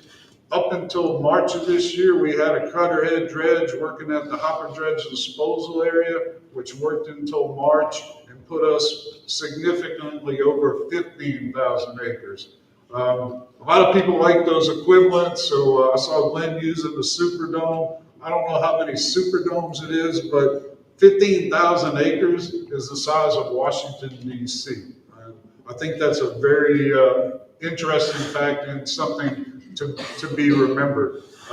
In 2021, that 1,835 acres, that was done as the ship channel was being deepened. When we met with Congress and we met with the Corps and we talked about the benefits, The deepening project of the Mississippi River was the first project to receive, and I can't remember, I hate saying executive order in 2025, but this was a President Obama executive order about federal projects having to have environmental benefits. This was the very first to meet those criteria. We predicted we would create about 1,500 acres. Happy to be a little off. So I talked about the Marshall Konev grounding. This is a slide that goes back to it. You can see where the Marshall Konev is presented here. So it's broadside. It changed the currents, the hydrology. I mean, the river was showing it in and moving it down. The anchorage is so deficient that we have fishing boats go around where we should be able to anchor a vessel at least 45 feet. We're working, our request in Congress is to restore it to 50 feet and use the same advanced maintenance schedule that the Corps of Engineers does, 6 feet, so 56 feet to restore this anchorage, that entirety. There's 30 million cubic yards of material to be removed. We are requesting funding. Multiple navigation industry groups are requesting funding to dredge this anchorage. All that material, 30 million cubic yards, would be for beneficial use, would restore approximately 2,400 additional acres.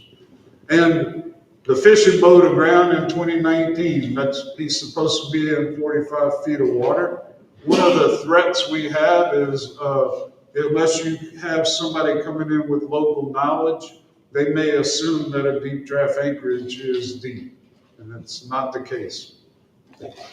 This is another slide from the Marshall Konev grounding. I mentioned how it moved 1.5 miles downriver in that 21 days. Took 22,000 metric tons of yellow corn off of it, 6 dredges, multiple tugboats to eventually free it.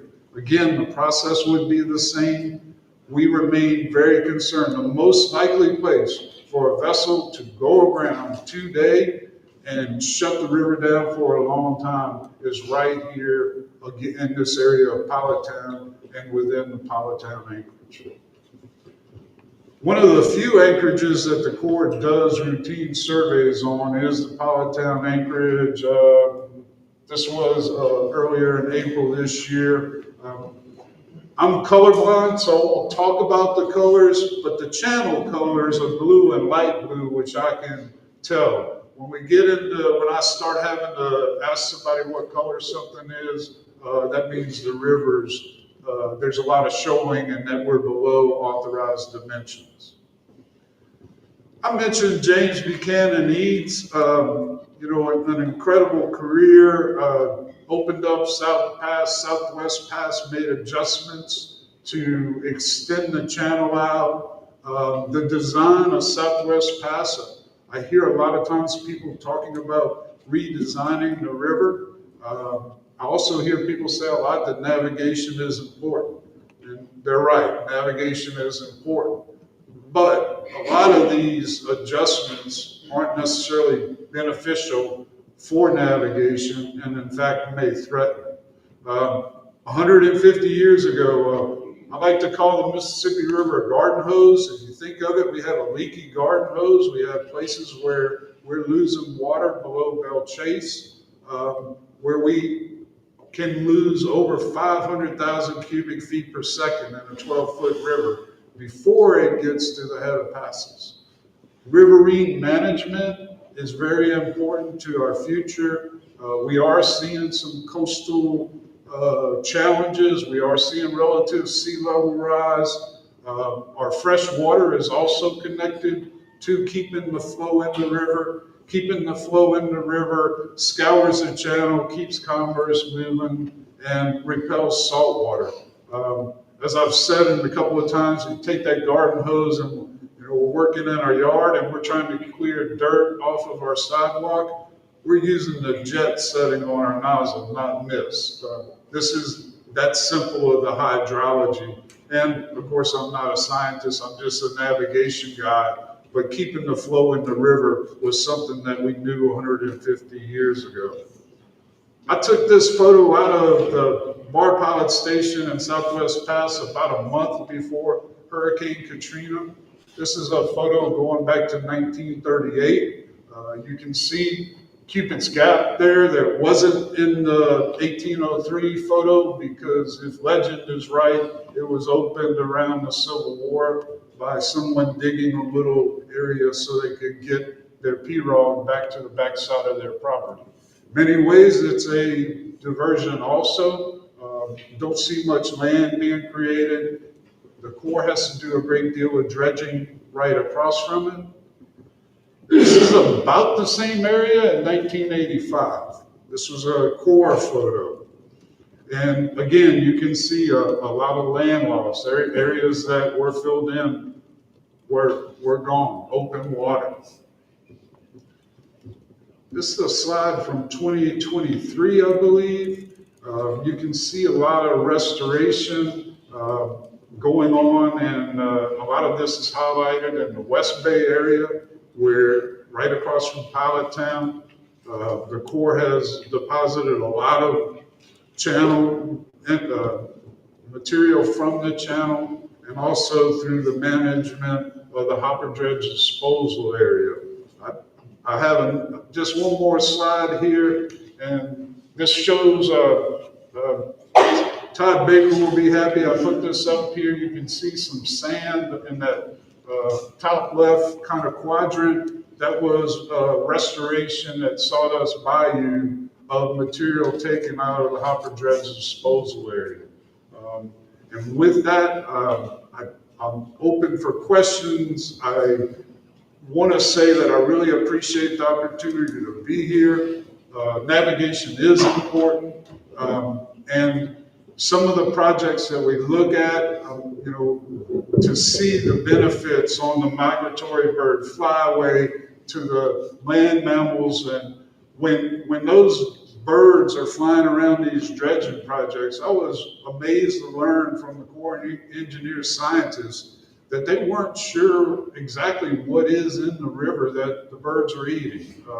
They knew up to about Belle Chase, but in that extreme lower river, they weren't really sure what it is. So there's a lot of unknowns. The dredging of the Pilot Town acreage is the main reason I'm here.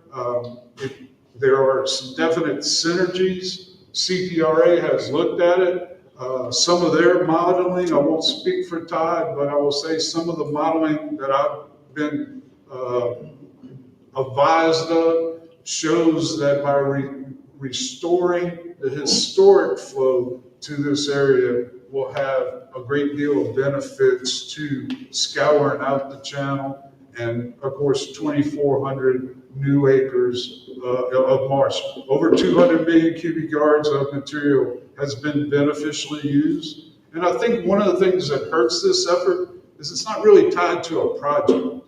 It's a sediment management adaptation. So the Corps does the dredging, or the Corps contracts for the dredging areas where we need the channel to be open. We're seeing deficient levels, and it goes from the bottom of the river to land within minutes in most locations.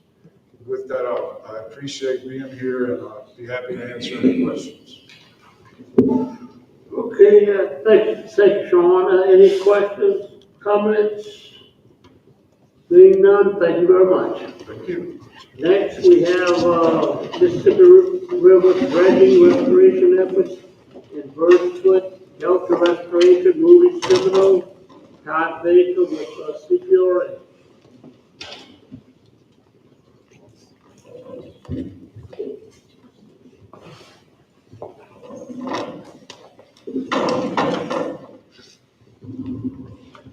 Thank you, Mr. Chairman, members of the board.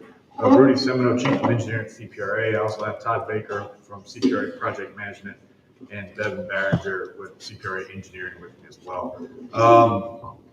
As Mr. Duffy mentioned, Executive Director Ledea and I have been in participation, or actively participating in the Ports and Waterways Investment Commission.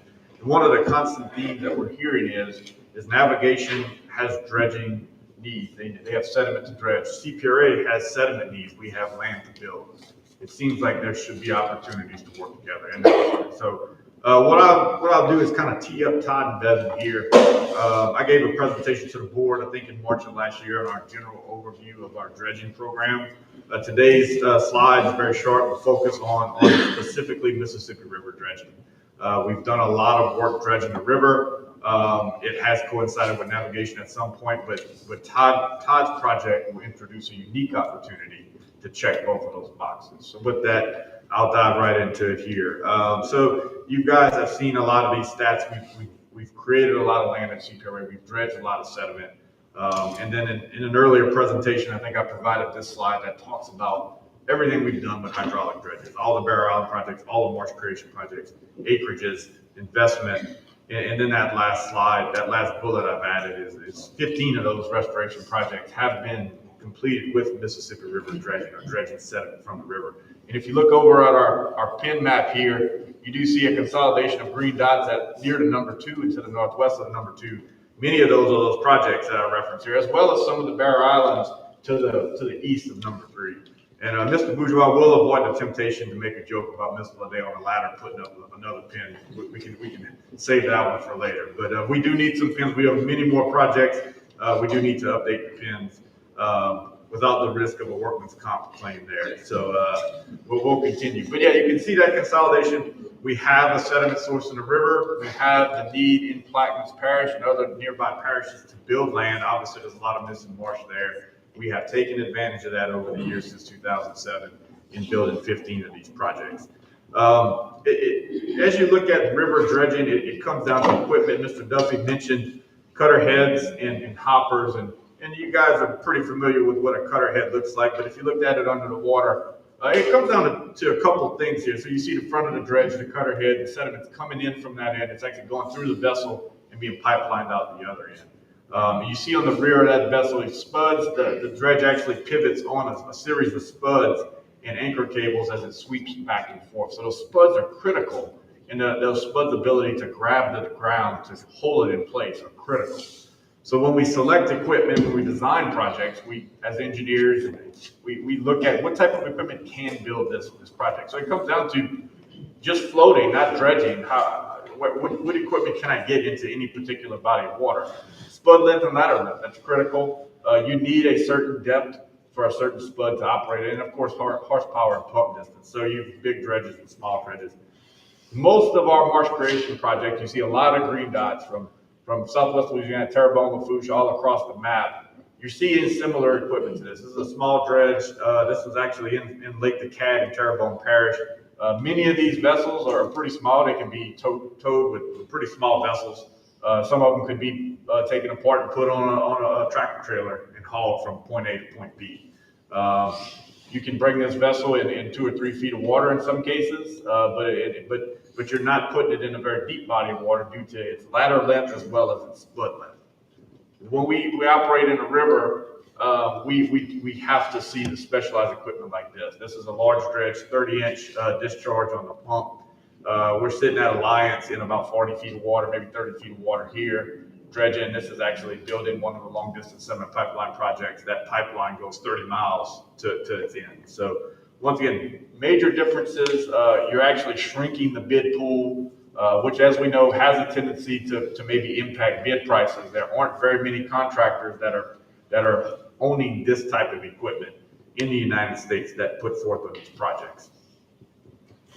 I want to credit my friends at Moffitt and Nickel, who have done a lot of design work on some of our river dredging projects, for putting this slide together. And it is a little bit different when you're dealing with the river sand in this environment. You're dredging pretty heavy sand. You're placing it in pretty soft soils. We'll start at the left of this slide. That's what the world looks like before the project. And as we see with many of our projects, the next little 0 to 6 months is containment dikes. Immediately after that, we start pumping the river sand in there.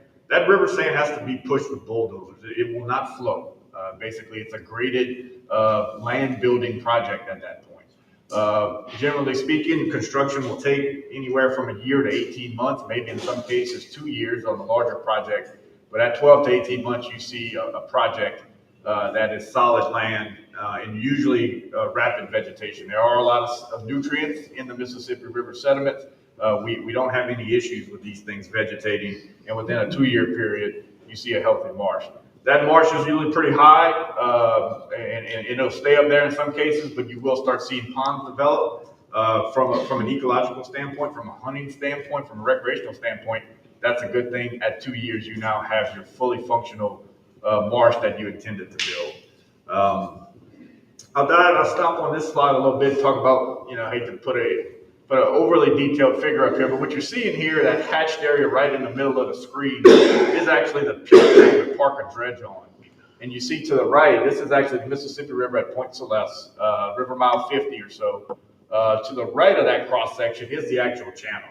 And the point here is that the equipment that we showed in that picture earlier, which is some of the largest dredges in the nation, if not the world, have a maximum reach of about -90 on an average river.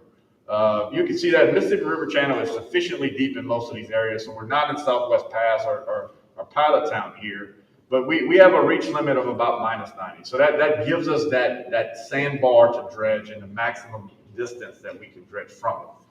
This figure actually is put together to prove to the Corps that we're not going to impact the Mississippi River levee. So on the far left, you see the levee cross section. We have to stay 750 feet away from that levee, which does have an impact on how much sediment we can get out of these areas. But the 408 process requires we do not induce any stability failures on the Mississippi River levee. It's quite a process. It oftentimes takes several months into maybe closer to a year to coordinate with the Corps. Obviously, none of us want to do anything or direct our contractors to do anything to harm the Mississippi River levees. So we follow their rules. We go through the process. The first several ones we did, dating back to 2008, were painful, as many of you have experienced in the 408 process. However, we have gotten a lot of consistency, and this process has flowed a lot better over the years. When you look at these areas from a landscape standpoint or from an aerial standpoint, where are we looking in the river to dredge? Obviously, if the channel is 100 feet deep in this particular stretch of the river, which is River Mile 60 or so to River Mile 50, are there places to dredge? Going back to the heat map here, your general cooler colors are deeper, and your warmer colors, your yellows, orange, and reds, are shallower areas. And you can see there at every bend, there is a sandbar. And a lot of these coincide with the federal anchorages that Mr. Duffy mentioned earlier. So we've identified these probably 10 years ago. We knew that river dredging was going to be a sustainable way to build marsh in Plaquemines Parish and other parts of the coast. So we identified these areas, and we did some additional research and data collection and delineated 6 of these areas in this reach of the river. And like I said, most of them coincide with those federal anchorages, which were also put on the sandbars. So as we design these projects and start permitting these projects, one of the first things we do is we meet with the navigation safety groups to see what type of input. In one case, we dredged Point Celeste. We actually cut off the northern point because that was a critical navigation area for anchorage. We re-eliminated that. We didn't need that sediment. We were able to work with them in that situation. So this just kind of gives you an idea of these 6 areas in this particular reach of the river. We've dredged further down for Barrow Islands and the Spanish Bass Project, but most of the dredging has taken place right here. Right in this area that coincides with Alliance and Point Celeste, that 6 areas. And the areas in box there are some of the most widely used disposal areas and marsh creation areas. The one that's been utilized the most is this 2,700 acre complex at the long distance sediment pipeline. You can see there in this kind of 3D image, you see the 2 bar areas up at Alliance and Wills Point that holds well over 10 million cubic yards of sediment. In this particular project, we were able to build multiple increments, starting back to the BA39 project in 2008, moving all the way to the recently completed NOAA Upper Barataria Marsh Creation Project you see to the left of that feature. So you see a major complex of program that was put together to continue to build land in this area. One thing I will note here is we are in the process, Chairman Dove, of looking at additional sites along this corridor, as well as some of the other river areas lower to reestablish this program and continue to build land. The sediment's there, you know, the marsh, the need in the marsh is there. We'll continue to look at this area, and we look forward to updating you that in future board meetings there. Just some pictures of the most recently completed Upper Barataria Marsh Creation Project there. You can see some of the equipment pumping the sand. As I said, it requires constant working, but it's good sediment. We can grade it, we can get it to the right elevation. And here's a aerial of that. Just about a year after completion there, you see the vegetation already taken over pretty good there. This was a 1,300 acre component of that 2,700 acres that was completed with our friends at NOAA for the Upper Barataria project. That's my last slide. I'm actually going to turn it over to Todd and Devin, and they'll provide some updates on the Bird's Foot Delta Hydrologic Restoration Project.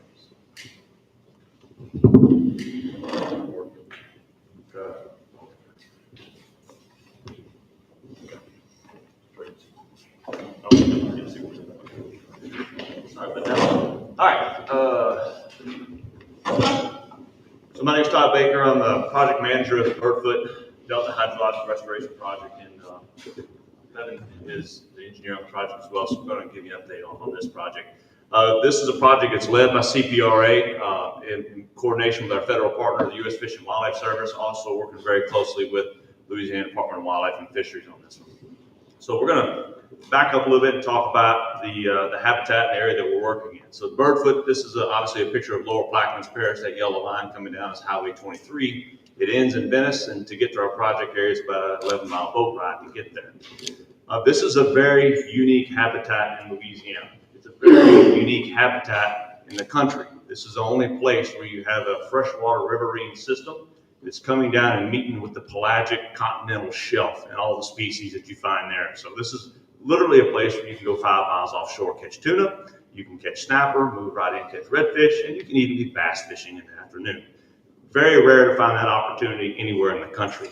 It's also the terminal end of the Mississippi Flyway in the continental United States. Each year, close to 1 million birds come down to the Birdfoot Delta, from waterfowl and shorebirds. And I've seen it literally several times that in the fall, I'll have people go out and they'll catch a couple snapper, come in, make a waterfowl hunt, kill the limited ducks, and they're bass fishing in the afternoon. It's truly, when you talk about the sportsman's paradise, this is one of the gems that Louisiana has and kind of defines what we have as far as a sportsman's paradise. And to add to that, as if that isn't enough, most of this delta is publicly managed for recreational hunters and fishermen. Delta National Wildlife Refuge is located just north of Passalute. South of that is Passalute Wildlife Management Area. Delta Refuge is managed by the U.S. Fish and Wildlife Service, about 70,000 acres. Passalute Wildlife Management Area is 115,000 acres, managed by Louisiana Department of Wildlife and Fisheries. And Passalute is actually the oldest wildlife management area in the state of Louisiana and one of the first public hunting grounds anywhere in the country. So we have some unique things going on here. But in total, you have over 164,000 acres that's managed for people to recreate. So why do we need to build this project? What I have in front of you is a Google Earth image from 1984 and one from 2024. I've taken that 1984 shoreline and superimposed it on the 2024 image on the right. And what you can clearly see is that we're losing a lot of these wetlands at a rapid rate. In 40 years, we've lost over 26,000 acres on Passalute Wildlife Management Area alone. But that's not the end of the story. On the same landscape, you have land gain. You have about 4,500 acres of gain going on west of South Pass. So what's happening on this landscape? Why are we losing so much on one side and gaining it on another? The reason for this has everything to do with riverine flows and river influence on those marshes. Southwest Pass and South Pass are federally maintained navigation channels. So the river continues to flow through it. The Corps maintains Southwest Pass almost daily when it needs it, and South Pass on an irregular basis. So where the river is allowed to flow, those marshes adjacent to it are relatively healthy, and in this case growing. However, Passalute has never been dredged, and as a result, it has shoaled over time. So the riverine influences, freshwater and sediment, do not make it out to the eastern Birdfoot Delta like they used to, and so we're seeing a lot of land loss in this area. I bring it up because the solution is pretty simple, and it's right in front of us. If we open up Passalute and get the water moving back down that way, the marshes will be nourished, and we'll be in pretty good shape, and that we can convert that system of the entire eastern Birdfoot Delta back into a maintaining and growing delta. Another reason to restore this area is the Deepwater Horizon oil spill. The Birdfoot Delta is the closest landmass to the Deepwater Horizon oil spill. It was the first landmass hit from the oil spill, and it was hit multiple times throughout the oil spill, even after it was capped. As the oil went east and west, it was like that fire hose that oil just kept coming ashore, coming ashore. The picture in the upper right, that's Governor Jindal on an airboat, Lieutenant Governor Nungesser in the middle, Secretary of Wildlife and Fisheries Robert Barham to his left. They made multiple trips down to the Birdfoot Delta with media to show off all the oil spill, the oil that was out there, and how it wasn't being cleaned up properly or in a timely manner. But I say all this because, and this is just a couple of photographs of some of that oil into the marsh and onto the beaches at Passalute. But anytime we have oil spill impacts, OPA requires that you restore for those impacts. And so in 2020, the Louisiana TIG set aside $6 million to engineer and design a project to restore for the impacts on the Birdfoot Delta. So we are currently working with that $6 million to design a project to effectively restore for the impacts to the Birdfoot Delta. And you saw the previous slide, that 40-year comparison. We know what to do. We can just go out there and open up some of these passes, let the river be reintroduced back into those marshes and get that going back to a sustainable state. So this was a concept map that was put together in 2020. You can see I think that's a blue line headed off to the east. That's Passalute. We'll look at dredging that out. And we were looking at coming back down the South Pass of the yellow line and dredging it as well. One thing you won't see on here is in this concept map, we didn't have anything at Pilot Town. We didn't have much in Southeast Pass. So we received the money, and one thing we were kind of looking at, if we design this project, knowing how ephemeral the Mississippi River is, we want to know when our construction funds may become available, because it really doesn't do us any good to design a project in a year or two, and then you have to wait 10 years for the construction funds, because your design won't be any good. So when we started this process, we were told that construction funds would likely not be available until 2028. So that's the concept we've been working on. So we've kind of steadily been designing this, and we established a very rigorous model to help answer a lot of questions that we knew would come from the navigation industry, from the Corps, and from the public in general. So we've been developing a very complex model that starts in Belle Chase and includes the entire lower Mississippi River, including all the outlets of the river. So in this model, we have Neptune Pass is in there at its current velocities. We have, just all the openings up and down the river. We went back and looked at over 50 years of hydrographs. We've done surveys on the Birdfoot Delta. We've looked at sediment flows, sediment characteristics, all to build into this very sophisticated model that we put together. And it's a great tool, but the one thing that I will point out has been probably our best input into the model is stakeholder engagement.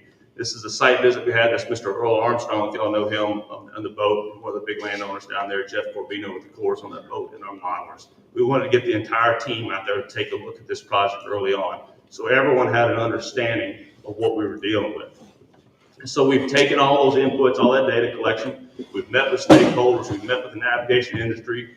I'm sure the Corps is tired of hearing from me and our modeling team asking for additional information, but Captain Miller behind us and Sean Duffy have been very instrumental in this process as well, and we've been able to incorporate a lot of their comments into the modeling as we've gone along. Just for your reference, that's the Passalute Lighthouse in the top right-hand corner. And no trip on the Mississippi River is complete without a nice foggy trip running into obstacles on the Birdfoot. So we got a nice model, we put it all together, and we started getting some outputs from it. We went to our stakeholders and asked them if the outputs made sense. In many cases, they said yes. In some cases, they said no. So we went back to the modeling team and made the adjustments. And we went through an alternative analysis stage where we looked at different scenarios for dredging, what gives us, and what we're looking for is, hey, what gives us the most impact, the beneficial impact that we want on the eastern Birdfoot Delta? And number two, which alternative gives us the least amount of impact to the navigation channel? And so where we settled was on those, what we call a preferred alternative, alternative 3. I'm not going to walk you through all the alternatives, but you can see from that concept map, this has changed quite a bit. So what we're looking at right now for our preferred alternative is dredging South Pass 300 foot wide by 25 foot deep. We're going to split Passalute to 2 reaches, and that split occurs where Southeast Pass, which is in blue, comes up and meets South Passalute. So Passalute Upper, we call it, it's going to be 750 foot wide by 25 foot deep. Passalutra Lower, which is downstream of Southeast Pass. We're going to narrow it to 500 by 20. Southeast Pass, it wasn't in that original concept map, but we found that it was important to dredge that out. So we're going to do some dredging in Southeast Pass. You can see the numbers there. And then in the red, the top left, is the pilot town anchorage that you heard Mr. Duffy talking about extensively. We met with those guys. They told us that that was important to take a look at it. We did. We put it into our model, and sure enough, our modeling came back and said if we remove some of that sediment in the pilot town anchorage, it would actually benefit our project and would also benefit the navigation channel as well. So we looked at we're kind of targeting a budget of around $165 million. We put this estimate together, and it comes in looking forward to 2028. We think it's going to cost somewhere between $145 million and $176 million. So we've got a wide range and a lot of time to figure that out. But we figure within our budget, we could pull about 4.5 million cubic yards from the pilot town anchorage. And so that's the current alternative that we're moving forward with, and we're looking to do additional modeling into it. So I'm going to walk you through. One thing I want to point out about that pilot town anchorage is notice it is not in the navigation channel. The navigation channel has those two black lines, but it is immediately adjacent to the navigation channel, cutting in at a 50-foot contour and removing about $4.5 million. I'm sorry, 4.5 million cubic yards. So in total, 116 million cubic yards to be removed. So next steps, where are we going from here?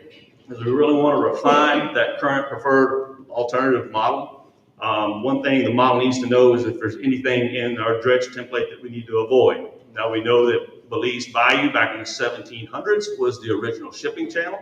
It came into Southeast Pass, which at another time was the main shipping channel. Passalutra was a shipping channel, so the potential for shipwrecks all up and down our dredge template is huge. We also know we have some old settlements out there like Belize that we need to identify and make sure we don't impact those as well. So you can see we have quite a big endeavor in front of us. We have to survey, for a phase 1 archaeological survey, about 363 transect miles at the Birdfoot Delta. We also have a lot of oil and gas infrastructure that we know about. The problem is a lot of that stuff is dated, so we need to find out exactly how deep some of these pipelines are and what kind of cover we have over the top of them. And then the big question that we're getting is great. We know that we can see that what you're doing is a great project. We're going to move sediment to the eastern Birdfoot Delta. However, the Corps dredges the river, and a lot of that sediment is dumped into Passalutra. So the question we need to answer as we move forward with the modeling is the longevity question. How long will this project last? Because the Corps is going to continue their dredge and disposal operations, so we need to be able to answer that. So we're working very close with Jeff Corbino to understand, or the New Orleans District to understand exactly where that dredging occurs, how much gets put in there, and how much is pulled out. And I do want to pause at this time and just publicly thank, they're not here, but I want to thank the Corps and the New Orleans District. They've provided a lot of information on this. Both Michelle Cornick and Jeff Corbino have been very instrumental in getting us to where we are on this, along with the input from the gentleman behind us that I mentioned earlier. And then we need the model to speak to benefits. Right now, the model that we have is saying, yep, if you dredge, say, South Pass, you're going to get a lot of sediment going out into the basin.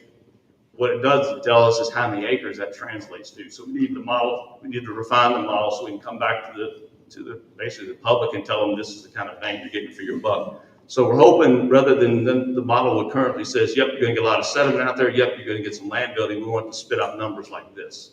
Just one crevasse, in other words, so it'll give you 200 acres over 20 years. And then we're going to continue our stakeholder engagement. That's a huge part of this project. It's the critical path in this project. And we're going to continue to work with our stakeholders to identify places to put this sediment. We've already reached out to U.S. Fish and Wildlife Service. We've already reached out to Louisiana Wildlife and Fisheries, and we've identified some locations. We're going to continue to refine that through the design process as we go. And that's really the conclusion of my presentation. All these photographs are taken down on Passalutra Wildlife Management Area. It is truly if you're a sportsman, it's a paradise to you. The habitats out there are important for a lot of different wildlife and fisheries.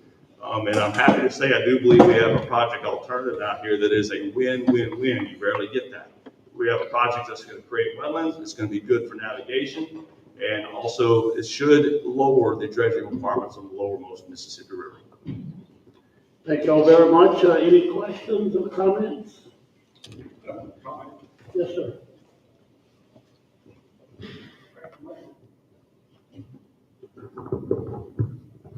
You know, I just want to say, we appreciate CPRA's efforts here. I think Todd did a good job in underlining the importance of Casa Lucha, to the nation with the importance of the flyway there. And Todd and others in the agency have been long advocates for, beneficial use, for improved hydrology in this area. And, without this project and the engineering design, the efforts of CPRA and everyone involved in the team, this project wouldn't be where it is today. I think it's in a good position, and we're appreciative of everything being done to restore this area, and also efforts to increase beneficial use throughout the lower Mississippi River. Our agency has been advocates of seeing more beneficial use in areas where maintenance dredging is occurring, and having the engineering design done for that helps move that forward a great deal. Yes. So, Ty, good presentation. Question for you, the $165 million kind of center of the road estimate, that was for dredging all of the things in the lower passes and to take material out of the Powhatan acreage? That's correct. That's correct. More than 10 million cubic yards. We like to do more, but right now our target budget is around that 165 million. So the most important thing is to open those lower passes. So like Sean said, we can get that river moving south, get that water moving. And then by removing that pinch point in the river, Cubit's Gap, we used 4.5 million. It's kind of a number we thought we could afford. That's certainly if bids come in lower, we might have some opportunity to do more. But bids could come in higher too. So it's kind of a swing. And this might be more of a Sean question, but if you do remove material from the Powhatan acreage, obviously it's going to come back. What's be the time frame before we could go back to the well again and reuse Powhatan acreage to provide material? Any idea of time frame on that? I can tell you, we analyze our borrow pits that we talked about earlier, and the infill right there is 3 to 5 years. That's so quick. Sean may see quicker in this part of the river, I don't know. Yeah. But the sites that we show at Alliance and Point Celeste, you get a couple of high river years like a 2019, that could happen quicker. We saw immediate infilling during construction. We were actually dredging the infill. Yeah. But on average, we see between 3 and 5 years. Yeah. Okay. I will add to that. Again, this effort is to really affect the hydrology of the lowermost river. Right. So what we're seeing is if we do this dredging, we're actually going to lower the dredging needs out there. So it's hard. I don't disagree with anything Rudy said, but it could be longer lifespan as well. Well, if you do it Because right, we're moving it water should down be to longer, the scout, right? Yeah. Good deal. Thanks. Mr. Dell? Yes, sir. You mentioned Neptune. How far is Neptune from the passes? About 20 miles? Yes. I don't need an answer for this, is it still, the court, I guess, is quick to send us bills. What kind of credit are we gonna get for saving the Corps a bunch of money? And I don't need an answer today, but, maybe we can add this to our ledger sheet for the invoices they send us, and we can knock that back, a little bit later. Thank you, Mr. Corbett. So we won't provide an answer. Next month, when the colonel's here. Wait. Yeah, on that point, Mr. Duffy and I, as well as the team here, and he'll work with Mark Hebert and the Ports and Waterways Investment Commission to make a request of Congress to get additional funds to pair with this project to dredge Pilot Town. So hopefully if we get something there, we can add money to the program and then dredge more Pilot Town, beneficially use that. So we'll hopefully update you on that in the coming months. Let's send them. Yeah. Thank you, guys. Appreciate it. Nice presentation. Mr. Neil McMillan?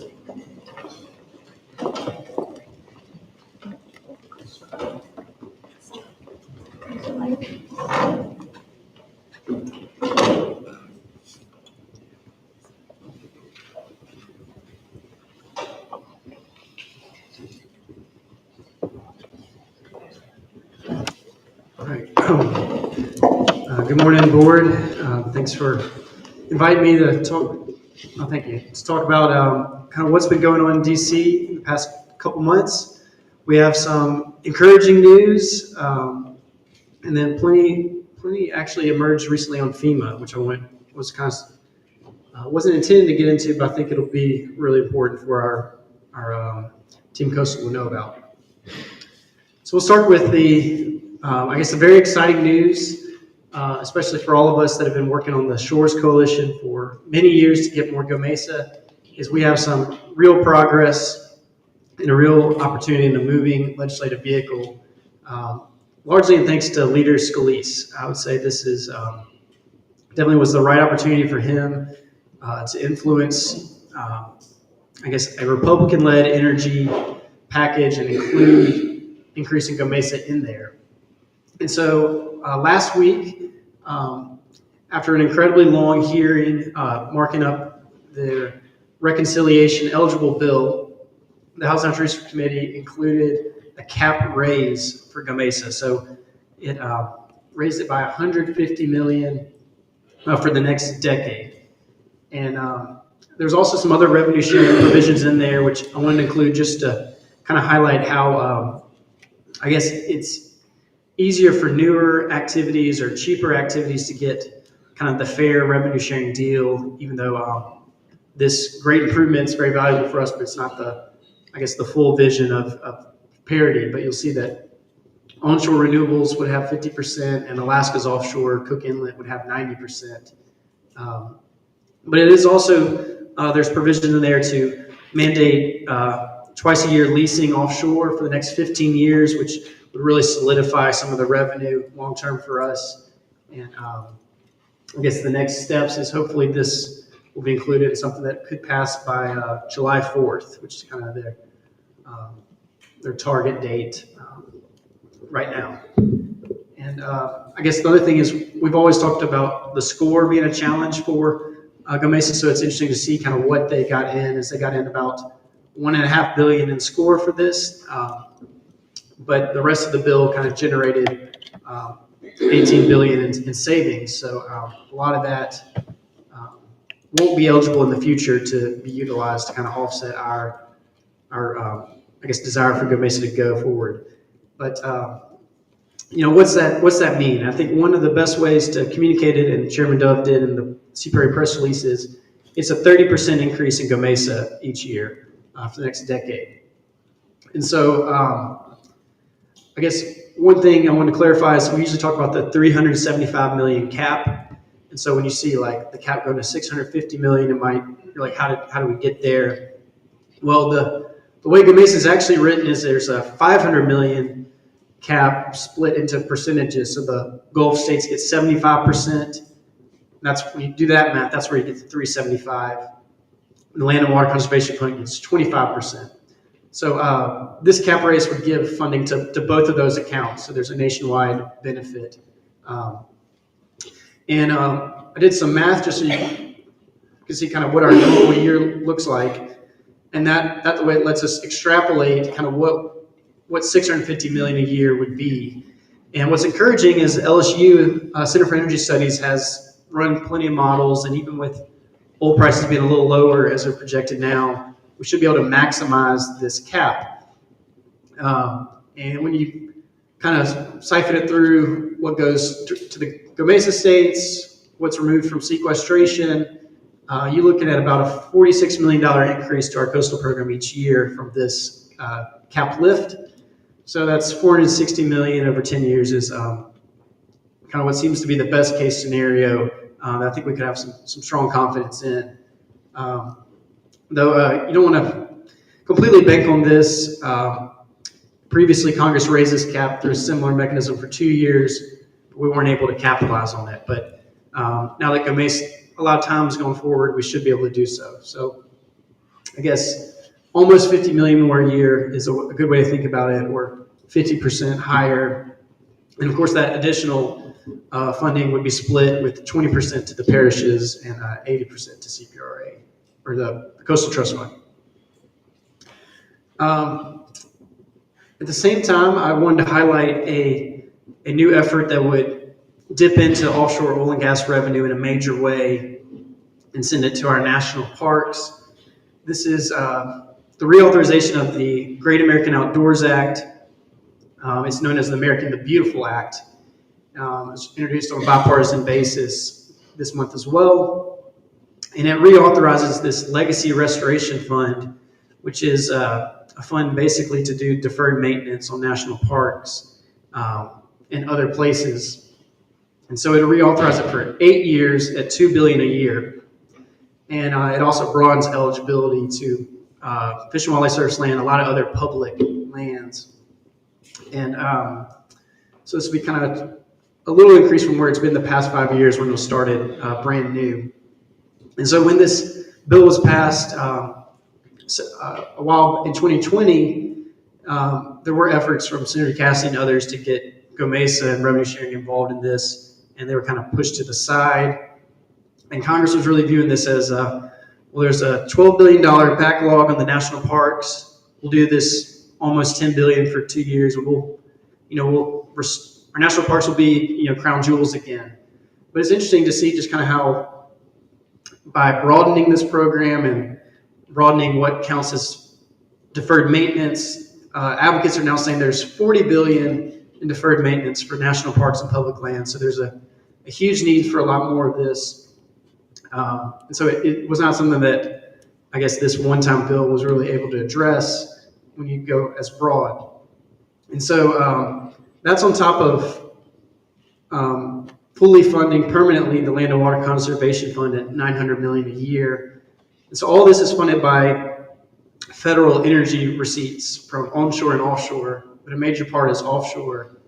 And so you just see another area where, we're very proud to get a 30% increase in GOMESA, but if they authorize that, they'll be taking, a much larger amount of offshore revenue and distributing it pretty far from Louisiana in general. So I guess the thing I would recommend to this board and to Shores Coalition and other folks is see if we can get another slice of GOMESA reform included in this, if possible, particularly if it moves. And it probably will because, national parks are a great national treasure and people enjoy that. Another thing, just I guess of note is that the Gulf of America Act is advancing. It just passed the House last week. So Congress is trying to make permanent that executive order. It's largely on party lines as it's advancing. So I guess that was kind of the revenue sharing and funding side. Now I want to look at the fiscal year 26 budget.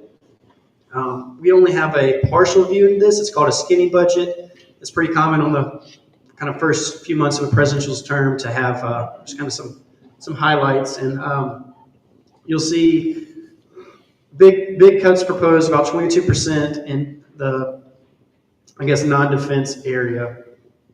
And then some other themes, justifying the cuts that are relevant to us is they're looking for programs that states or local governments could provide versus the federal provide. So when we're trying to leverage federal funding for our programs, stuff like that, sometimes they're trying to cut.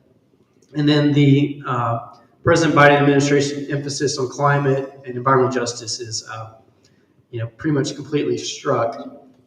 The increases that I think are relevant to coastal are kind of the multimodal ports, rail, shipbuilding grants. So that's encouraging for Louisiana. We see a lot of decreases in areas that we've been kind of close with. A big decrease in the Harbor Maintenance Trust Fund for the Corps is proposed, since there's a lot of unspent money that's been allocated there. NOAA's having pretty large cut. That's there's different estimates out there. A lot of their kind of climate and data programs and stuff like Sea Grants is rumored to be cut as well.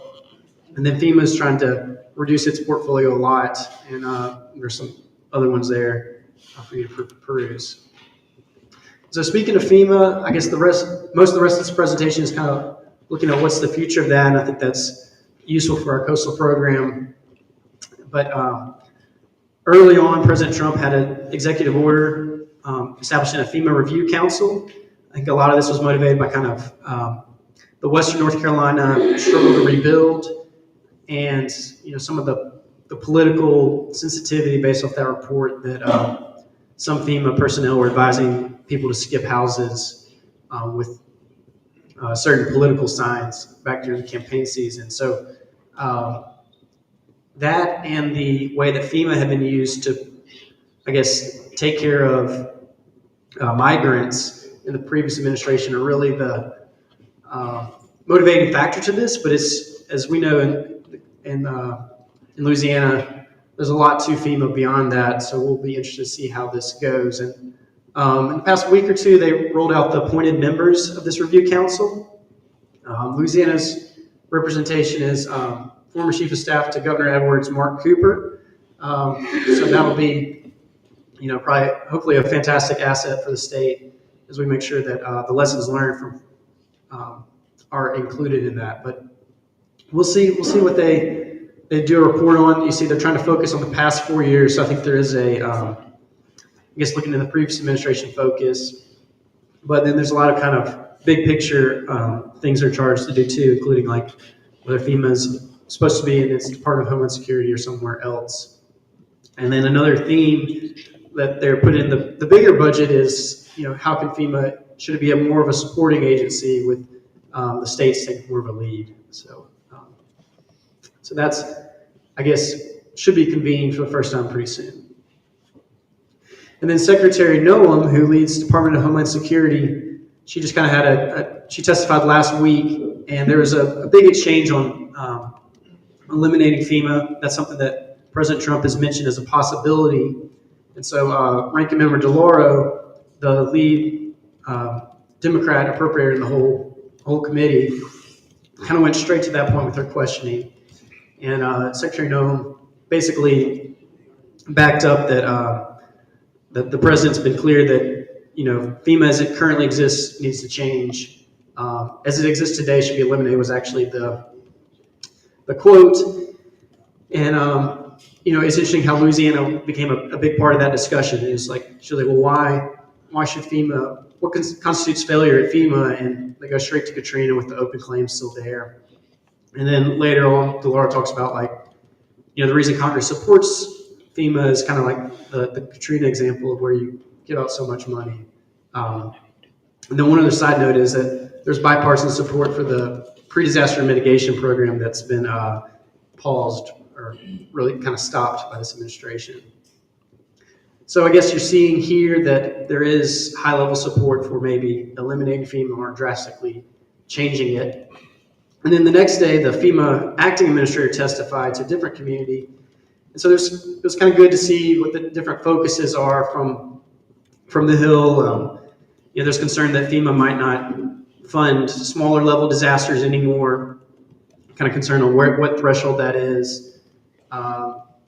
There was, I guess, bipartisan support for removing red tape, improving technology, and a lot of discussion on whether states could take greater action and reduce the federal reliance. But that FEMA elimination came back up. The same ranking member asked that person, does this administration support eliminating it? And the guy tried to dodge the question and say, I don't think we should, but that's not my call. And he was fired the next day. The president's comms director said that was related. And so the new acting administrator is a former Marine, and he's says he's very committed to that. But so I guess just wanted to say that this is clearly a priority that they're not trying to walk back some of the comments from President Trump, and so this is a real interesting time for reforming or drastically changing FEMA. And then on top of that, the next day, so heck of a 3 days for FEMA, there was a bipartisan discussion draft released to reform FEMA completely from the House committee. And so this kind of, I guess it would eliminate FEMA as it exists today, but really it was, to me, more of an elevation and improvement package versus a shuttering package. And so it wants to make FEMA cabinet level, have the administrator be out of the Department of Homeland Security, and maybe reduce FEMA's role in some smaller disasters, and does want to make states have greater impact. But it tries to incentivize states to make investments in mitigation, which I think is something that we would do great at, kind of by a sliding scale and cost share. So it kind of would start doing cost share 65%, but if you can demonstrate that you're making mitigation investments, and have favorable insurance policies, and you're taking action against your risk, it could raise the federal cost share to 85%. So it's kind of trying to bring a more lucrative cost share to kind of justify some of the investments. There's permitting reform. There's recovery task force to kind of reduce that kind of Katrina onward lingering backlog. The proposal to make kind of public assistance more of a grant-based program instead of reimbursement, so that'd be much faster. Once individuals have one online application and some other things. So it's a large discussion draft, about 174 pages, and probably something all of us in state government should take a look at and have some feedback. I will say risk rating 2.0, the insurance piece is not addressed here, which would be, maybe that's a way to have this be more consensus, but it, when I think of that could be something that we may want to push into that conversation, as well as when they talk about some public infrastructure that's very, worth doing. They don't really talk about levees. So maybe there's some kind of coastal specific things that we could try to build in there. And then going on right now, and yesterday is the nominee for the Assistant Secretary of the Army for Civil Works, so the head civilian at the Corps. He went through the Armed Services Committee yesterday, and he's going through just went through the Environment and Public Works Oversight Committee today. He's a Mississippi native, or Alabama native, spent time in Mississippi and Tennessee, so he's definitely a Southerner. He started working for former Mississippi Senator Cochran a few months before Katrina, and he became the lead Katrina response staffer. And then through the Appropriations Committee, worked on Homeland Security. So he did the FEMA portfolio for a long time. So I would say he's very familiar with our area comparatively to folks. But his confirmation went pretty solidly. The hearing yesterday was pretty basic. Improve the Corps, be responsive, meet the mission type thing. So we'll, I expect he will be confirmed, and we'll have someone to start going to with these policy decisions. So that's concludes my presentation. Thanks for the time, and happy to answer questions. President Jewell. Thank you, Chairman. I did want to mention, as someone who does deal with FEMA directly on a daily basis, and my staff deals with directly on a daily basis, there needs to be serious reforms in FEMA. I don't know what the exact answer is as far as if we have a FEMA or not, but the way they operate now just isn't working. We have an open project worksheet from Hurricane Katrina, from Hurricane Barry, from several hurricanes, since Hurricane Katrina. And oftentimes when we send in detail for our project worksheets, which they request, they will send back to us, you've given us too much detail, we don't want all this detail. And what happens is that your project manager who's working with you ends up leaving, getting rotated somewhere else, and a new guy comes in and says, you don't have enough detail here, we want more detail. And so it's just constant around and around and around. I'd really like to see, and I know this is enough for you, but I want to mention something like this. I'd really like to see FEMA come in and say, hey, listen, we know you guys are qualified to handle storms, we've worked with you before, here's your money, go get it handled, we're gonna come back and audit you to make sure that you've done this and prepared all of this correctly. But that allows us to get our money in front, gets us out of the hair, but obviously the way Congress funds FEMA would have to change, because obviously those disaster aid packages are usually on the back end of these storms. But I did want to mention, if you hadn't seen, that the Federal Register has a request for information, an RFI, for anybody, whether you are the public or you are an agency, who deals with FEMA to submit feedback to FEMA on what you think would be beneficial, and that was put directly out by FEMA and this working group that is set to perform FEMA. They put it out on the 20th of March. It's actually due in tomorrow. So for those at home watching, for those in the crowd, if you want to submit something, that RFI is still alive until tomorrow. Thanks for flagging that RFI. Should have been tracking that. So hopefully they were participated in. And I guess on the FEMA staff changing, there's been reports that over 2,000 FEMA staffers have left. So it's about a third of the staff. So I'm sure that's going to complicate things. And then in the legislation, it definitely was proposing more of a give a grant straight to the states, let them implement it. And I think that would be a great improvement. So thank you for those comments. Couple of things. Yeah. Thanks, Neil. Good update. With regards to FEMA and Mr. Cooper being probably the closest nexus we have on that, I'm hoping maybe we can maybe facilitate an opportunity. President Jewell and I would really like to sit down and give him some information that he can bring to the table in there. So I don't know if there's anything we can do at the state level to facilitate us diving into that position. I think it would be good. That equal to Representative Graves from Missouri on their actions, because I think that speaks towards a lot of the things that they're trying to get the state more involved, and this would be how that would be done. I know it's just a draft that hasn't been put to a bill at this point, but I would think that if we can get that together, I know for a fact that Mississippi Valley Flood Control Association and some of the same groups that Sean and I work in would be able to take a good position in that. So I'm hoping we can track any opportunities for that. With regards to Adam Tell, SASA, not to let too much grass grow under our feet. We're planning to go up there in June. Hopefully, he'll have a seat at the table then. If not, we'll be looking to meet with him. But Adam was really good in a lot of his previous roles, working with us on flood insurance and other things as well. So even though he's in the ASA's office, he's definitely somebody that knows us very well, as you said.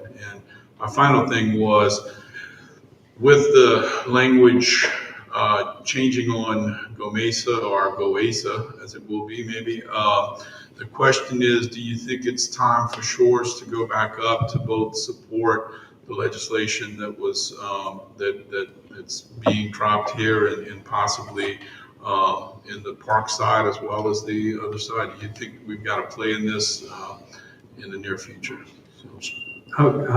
Great points. I think I will say that there's another kind of Louisiana angle to this FEMA reform side, and that's the lead staffer on this bill is Logan De La Barre Hayes, who formerly worked for Congressman Graves, and she's from New Orleans. So I guess there will be some good points of contact that we can use, and hopefully we can be heard. And then on the GOMESA side, we've been kind of advised that since they're trying to fund so many tax cuts, that it's not time to really push spend more money on something that's not tax related. So it's been kind of a lay low advice, which is interesting because we're kind of built in. But if this gets wrapped up in July, I think something kind of early fall to insert ourselves into the conversation on this American the Beautiful Act, to me makes sense, and would hope to have broad support of the Shores Coalition. Thanks. Okay, any other questions? See the board's clear. Thank you, as usual. Very, very interesting information. And we have public comments. According to our rules, public comments are limited to 3 minutes. And we have Ms. Sherry Sanders. Please come to the table and state your name. Mid-Bannock Area Sediment Diversion Issue. Yes, sir. My name is Sherry Sanders. I'm from Myrtle Grove, Louisiana, and thank you for the opportunity given to me to speak on today. And I'd also like to thank Inger Kiesler and Clay as well, because they have gotten back with me in regards to this. It's just a few things that I have. We are the leases of the cattle pasture on both sides of the sediment diversion. I'm here to say that I'm all for coastal restoration, just not in that form. They have we've had to remove our fences and things. In January of 2024, we were contacted by Archer Western that we had to come in and remove our cattle fences. So we did that. And now that the project, from what I can see, is not going to move forward in its capacity, I'm kind of like, we need to know where we stand. I have been asking since we were told to remove our fences in January of 2024, asking for the boundaries on both sides so we could construct our fences to continue on with our business, and that is the cattle business. And I have never been given those boundaries. So I've been trying to get in touch with several people and started at the more local level instead of having to bother you guys because I know how busy you are, but none of that had happened. And I fell to deaf ears everywhere. So I just had to come here and let you guys put a name with a face and try to give me some information and where do we stand and where can we go from here? What's the name of your business? It's no business. Oh, It's just cattle. we're individuals. Yes, sir. Look, the project cut us in half, I guess you could say, because we had cattle on both sides. We have a $50,000 working facility on West Ravina Road, which has an electric chute and everything. So now any cattle that we have on the south side of the project, we can't. Before we would have alleyways where we would just run our cattle to the corral, yada, yada, but we can't do that anymore. So that's of a concern. There's just several issues and I've met with, Kiesler met with me on site and we went over these issues. But I just can't seem to get anywhere with the actual, what we're needing. More specifically is that Phillips 66 gave you guys the permission to use 100 acres of land for use only. And at the end of the project, that would revert back to, which is now Harvest Midstream, because they purchased that from Phillips 66. And with those 100 acres, when the stop order went into effect, no one ever maintained the 100 acres. So it continually grew into now it's a jungle. We don't have the equipment to, now that the project hopefully is done, we don't have a bulldozer to go in there and clear that property. We're farmers, we have a tractor, and we have a bush hog. So, and this is what I was afraid was going to happen, that as if the project did not go as planned, the property, the 100 acres was going to grow, and now we won't be able to do anything with it. I mean, we can, but it's going to take years if we even go in there with a bulldozer that we would have to rent to knock down the trees. Then we have to wait 2 or 3 years to get grazable grass back on those 100 acres for our cattle to consume.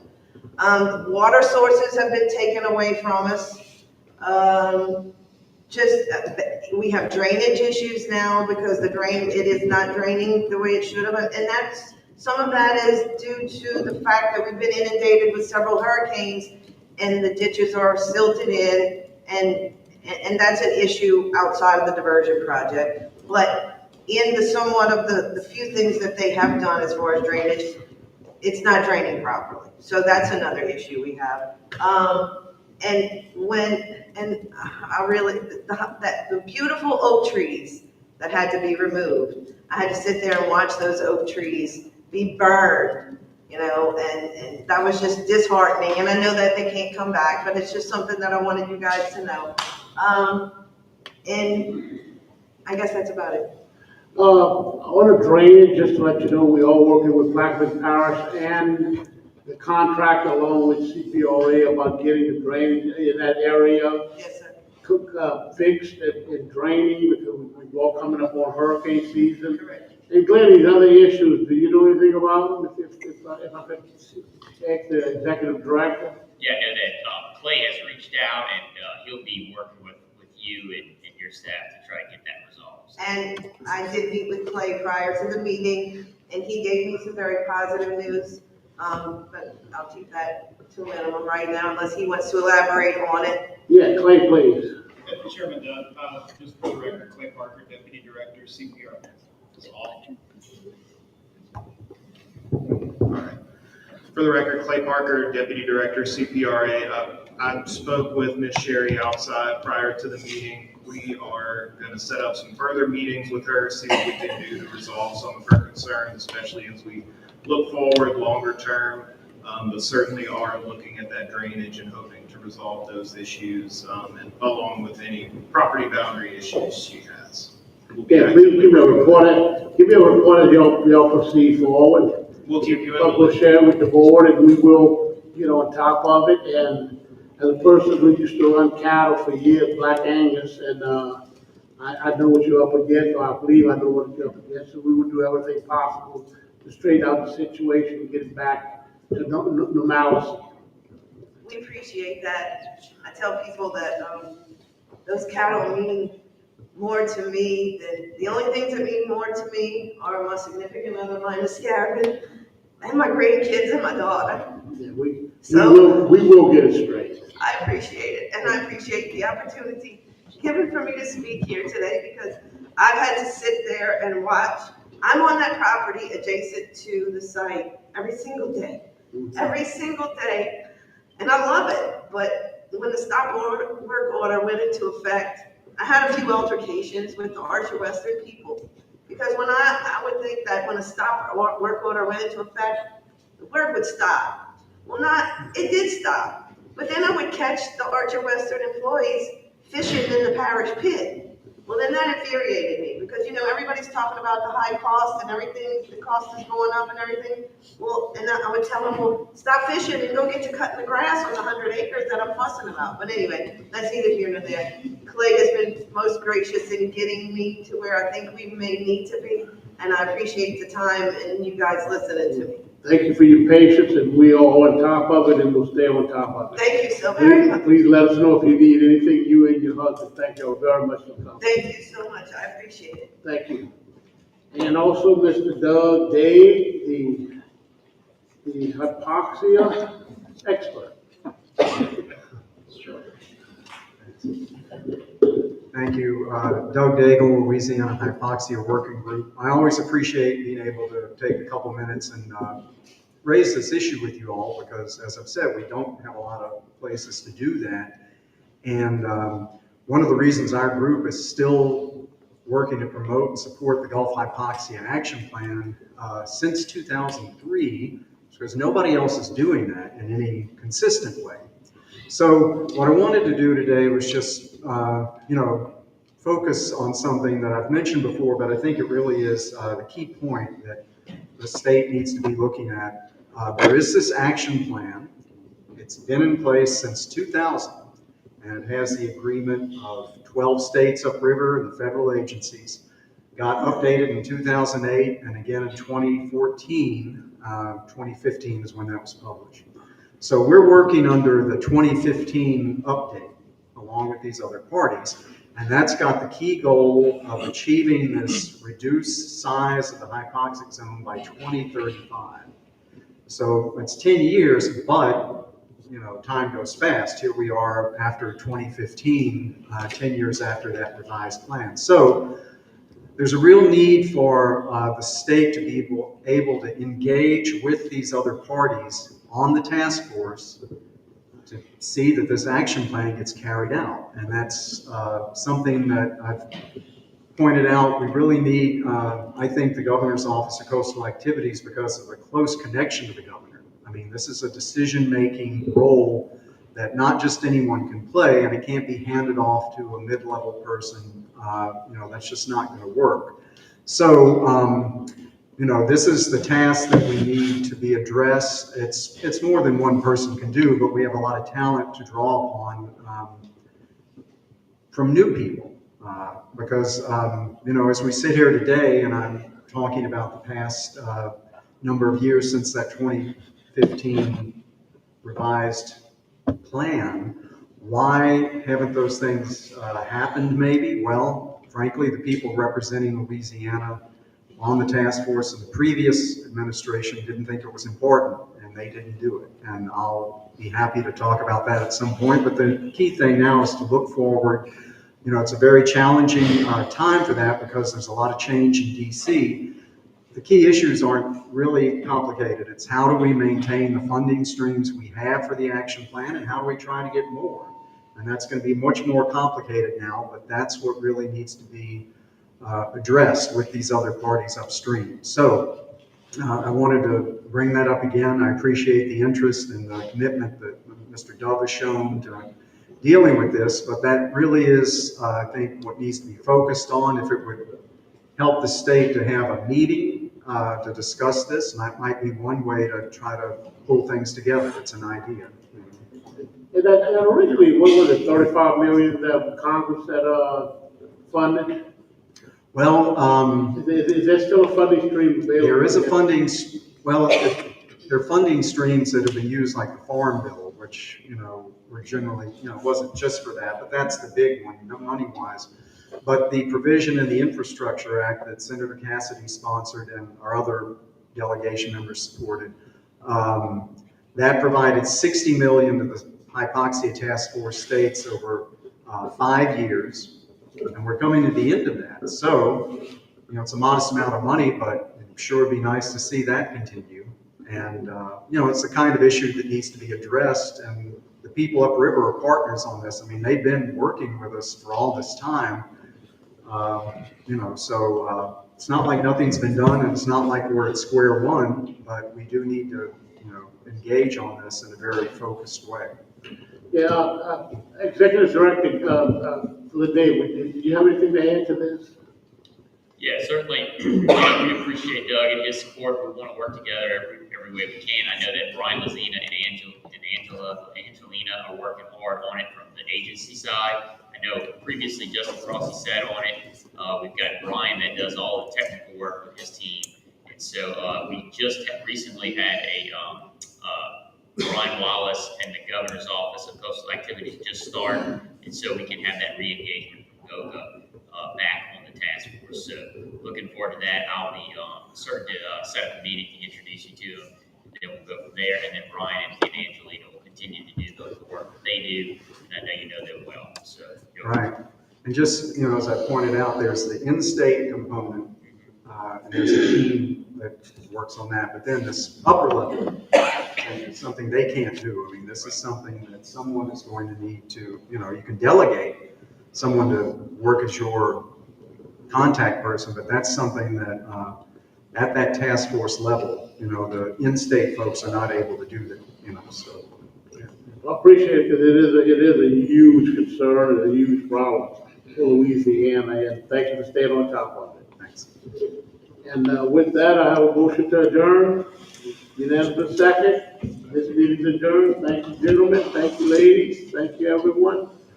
Debbie and Ingham putting this on. Thank you all very much. And have a good day.